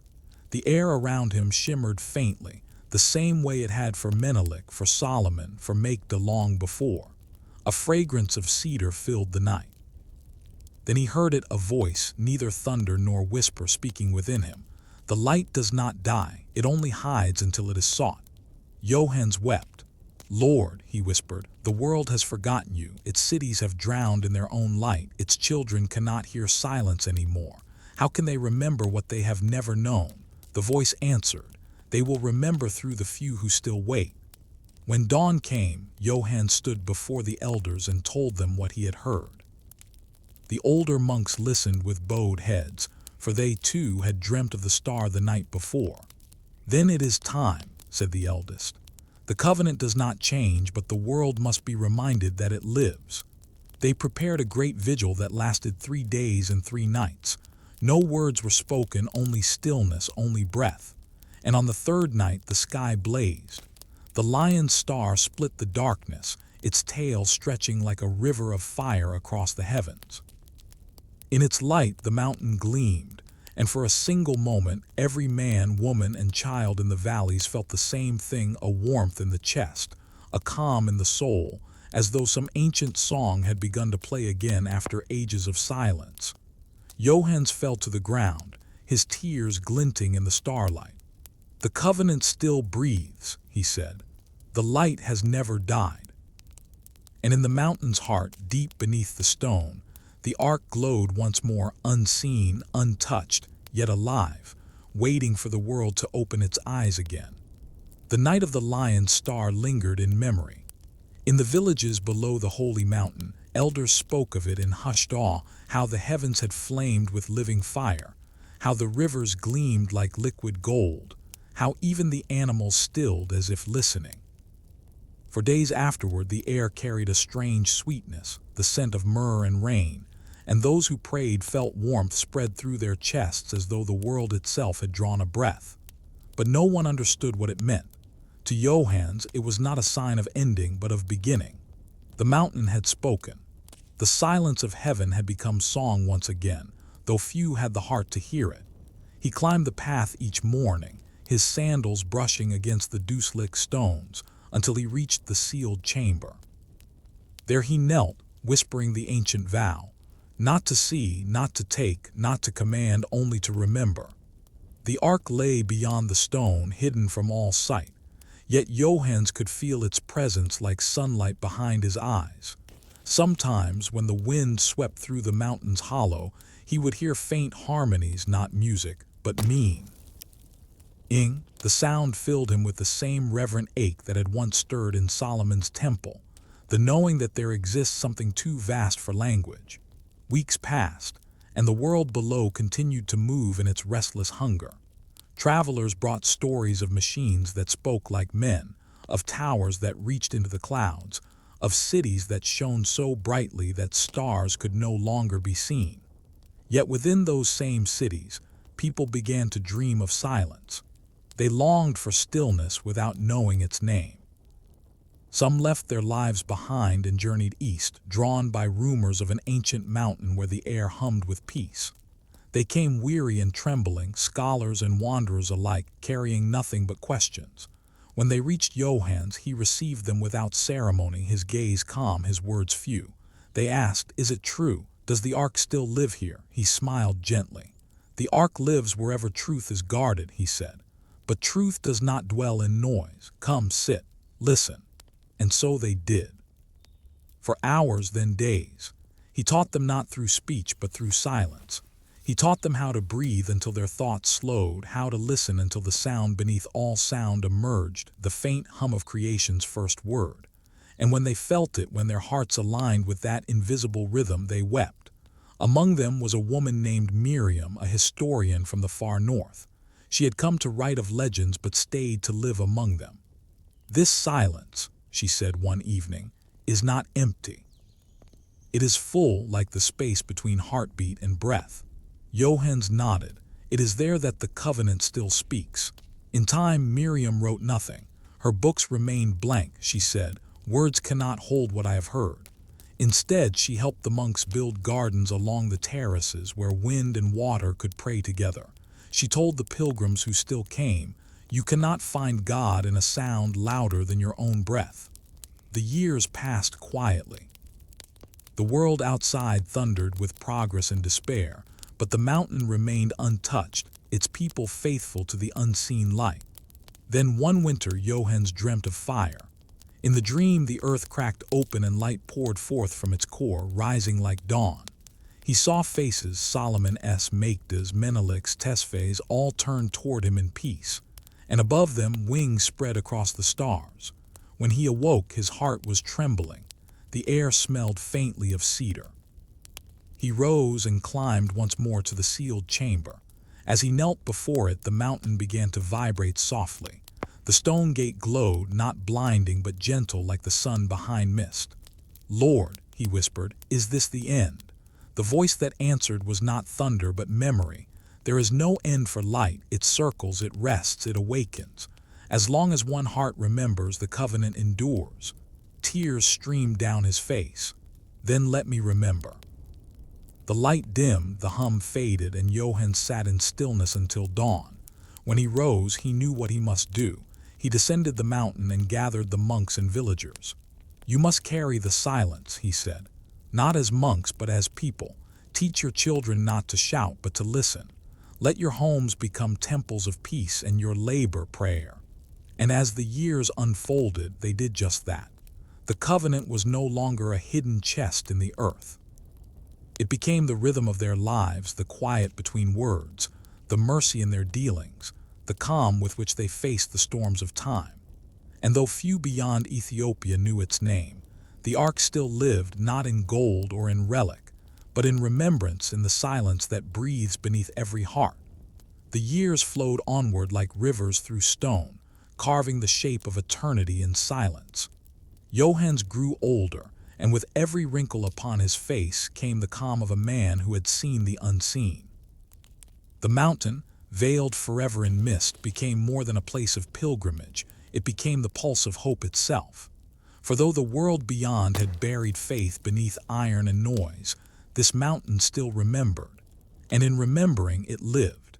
Every dawn, Johannes walked barefoot along the ridge where the horizon broke open into gold. The valleys below glowed faintly with mist, and the scent of rain rose from the grass. The people of the villages would see him from afar, a solitary figure, white-cloaked and still, and they would bow from the fields, whispering, "The keeper of the covenant walks." But he was no king, no prophet, only a witness. He carried no staff, no crown, no relic, only the silence that had been entrusted to him. One morning, as he gazed upon the world below, Johannes heard the distant sound of thunder, not of the sky, but of wheels. A caravan was approaching from the north, banners fluttering like the wings of crows.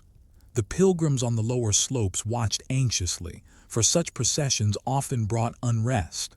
When they arrived, their leader, a skull, dressed in the garb of distant lands, came forward and bowed low before Johannes. "Holy One," he said, his voice trembling, "we come not as conquerors but as seekers. We have traveled far through lands of ruin, across deserts where even the stars have forgotten how to shine. We seek what endures when all else falls away." Johannes regarded him quietly. "And what do you believe endures?" The man hesitated. "Truth," he said finally. "But we no longer know what that is." Johannes's eyes softened. "Then you are closer than most. Those who seek truth without knowing it already stand upon its edge." He led them up the mountain in silence. Along the way, the travelers grew restless. Some whispered prayers, others trembled, sensing the unseen presence that wrapped the path like wind. When they reached the final terrace, Johannes turned to them and said, "The Ark you seek cannot be touched by hands nor seen by eyes. If you wish to find it, you must first let go of your need to possess it." They knelt, uncertain but obedient. For hours they stayed that way, until the murmurs of the mountain itself filled the air. The thunder of their hearts slowed, the weight of their journeys lifted. Then through the stillness, the earth began to hum soft, low, alive. One by one, the travelers felt tears upon their faces, though they could not say why. The sound reached inside them, stripping away pride, sorrow, and fear, leaving only a quiet awareness that they were part of something vast and merciful. When it ended, Johannes spoke. "This is the covenant," he said. "It is not an object, nor a legend, nor a weapon. It is remembrance. It is the echo of the first light that spoke the world into being, and it lives wherever humility listens." The leader of the travelers fell prostrate. "Then it is true," he said, weeping. "God never left." Johann smiled faintly. He never could. It is we who wander, not him. The travelers left changed. They carried no relic, no scroll, only silence, the kind that speaks louder than words. Wherever they went, peace followed. Some became teachers, some poets, others simple laborers. They built no monuments but taught men and women to stop and breathe, to hear again the hum that binds heaven and earth. Slowly, across nations, across faiths, a quiet awakening began. And yet Johans knew, as all keepers had known before him, that every age of light is followed by shadow. The world would forget again, men would drown themselves once more in their own brilliance, but it did not trouble him. The covenant was not a flame to guard, it was a flame that could not die. It slept in every soul, waiting for one moment of stillness to rise again. That night, Johans prayed beneath the stars, his voice soft as wind over stone. If I am the last keeper, let me not mourn the world that forgets. Let me rejoice for the world that will remember. As he spoke, the lion star shone overhead, its fire mirrored faintly upon the mountain's face. And deep within the earth, where no hand had touched for thousands of years, the ark glowed once more, steady, eternal, and unafraid of time. The morning Johans did not rise. The mountain itself seemed to know. Mist clung lower to the ground, the trees bowed softly as though in mourning, and the air carried the weight of unshed rain.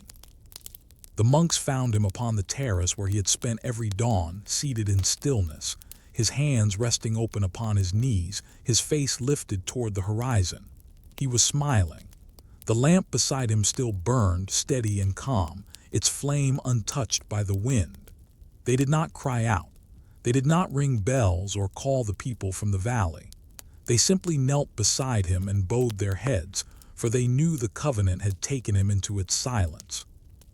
The hum beneath the mountain grew faintly louder that day, pulsing like a heartbeat, as though heaven itself was breathing him home. They buried Johans near the spring where he had once taught pilgrims to listen to the sound beneath all sound. His grave was marked like Tesfaye S with a single word carved into stone: remembrance. Years passed, and those who had sat at his feet became teachers themselves. They wandered into the world, not with scrolls or sermons, but with the quietness of his example. They taught that the divine was not a mystery to be solved, but a presence to be felt, that every act of kindness was a form of prayer, every moment of stillness a doorway to eternity. And though none of them ever spoke of the ark directly, they carried its light wherever they went. In far cities where the night never slept, a few began to pause before dawn, turning off their machines, closing their eyes, and breathing until the noise within them faded. In that hush, they felt something they could not name, an ancient warmth, an echo older than language. And without knowing why, they whispered words they had never been taught: peace to the hidden light. Across oceans and generations, the silence spread. It was not a movement, not a faith, not a doctrine, only a remembering. The hum of creation stirred once more in scattered hearts, fragile yet eternal. And though the ark remained sealed within its mountain, it no longer needed to be found, for the covenant had escaped its golden chamber and entered the souls of those who sought without demanding to see. Legends endured, of course. Some said Johans had not died but had become part of the mountain itself, his spirit woven into the wind that circled the peaks. Others claimed that on certain nights, when the lion star blazed highest, his figure could be seen standing upon the terrace, his robe shimmering with starlight, his lips whispering blessings into the dark. The world never learned the truth, but perhaps that was the point. For truth that can be possessed is no longer truth. It is memory turned to relic, and relics decay. The light that never dies hides not to be lost, but to be lived. Centuries turned to millennia, and the mountain still stood, silent and eternal. The storms of men raged below, yet its summit remained untouched. The ark rested deep within, unseen and uncorrupted, its radiance pulsing like the first breath of the universe. The monks who guarded it no longer waited for revelation. They simply kept the silence, knowing it was enough. And so the covenant endured not in the keeping of nations, nor the claiming of kings, but in the hearts of those who paused long enough to hear the whisper of God beneath their own heartbeat. For the true ark had never been wood or gold, but the fragile temple of the soul, which carries eternity in its quiet surrender. Some say that one day, when the earth itself grows weary and time bends toward its own horizon, the silence will open once more. The mountain will hum with light, and all who have ever listened will hear the same voice that spoke to Adam, to Enoch, to Solomon, to Menelik, to Tesfaye, to Johannes, the voice that was never gone, only waiting to be remembered. And in that moment when heaven and earth breathe as one, the covenant will not return, for it never left. It will simply rise again, radiant and complete, like dawn after the longest night. For the light never dies. It only waits for the silence to return.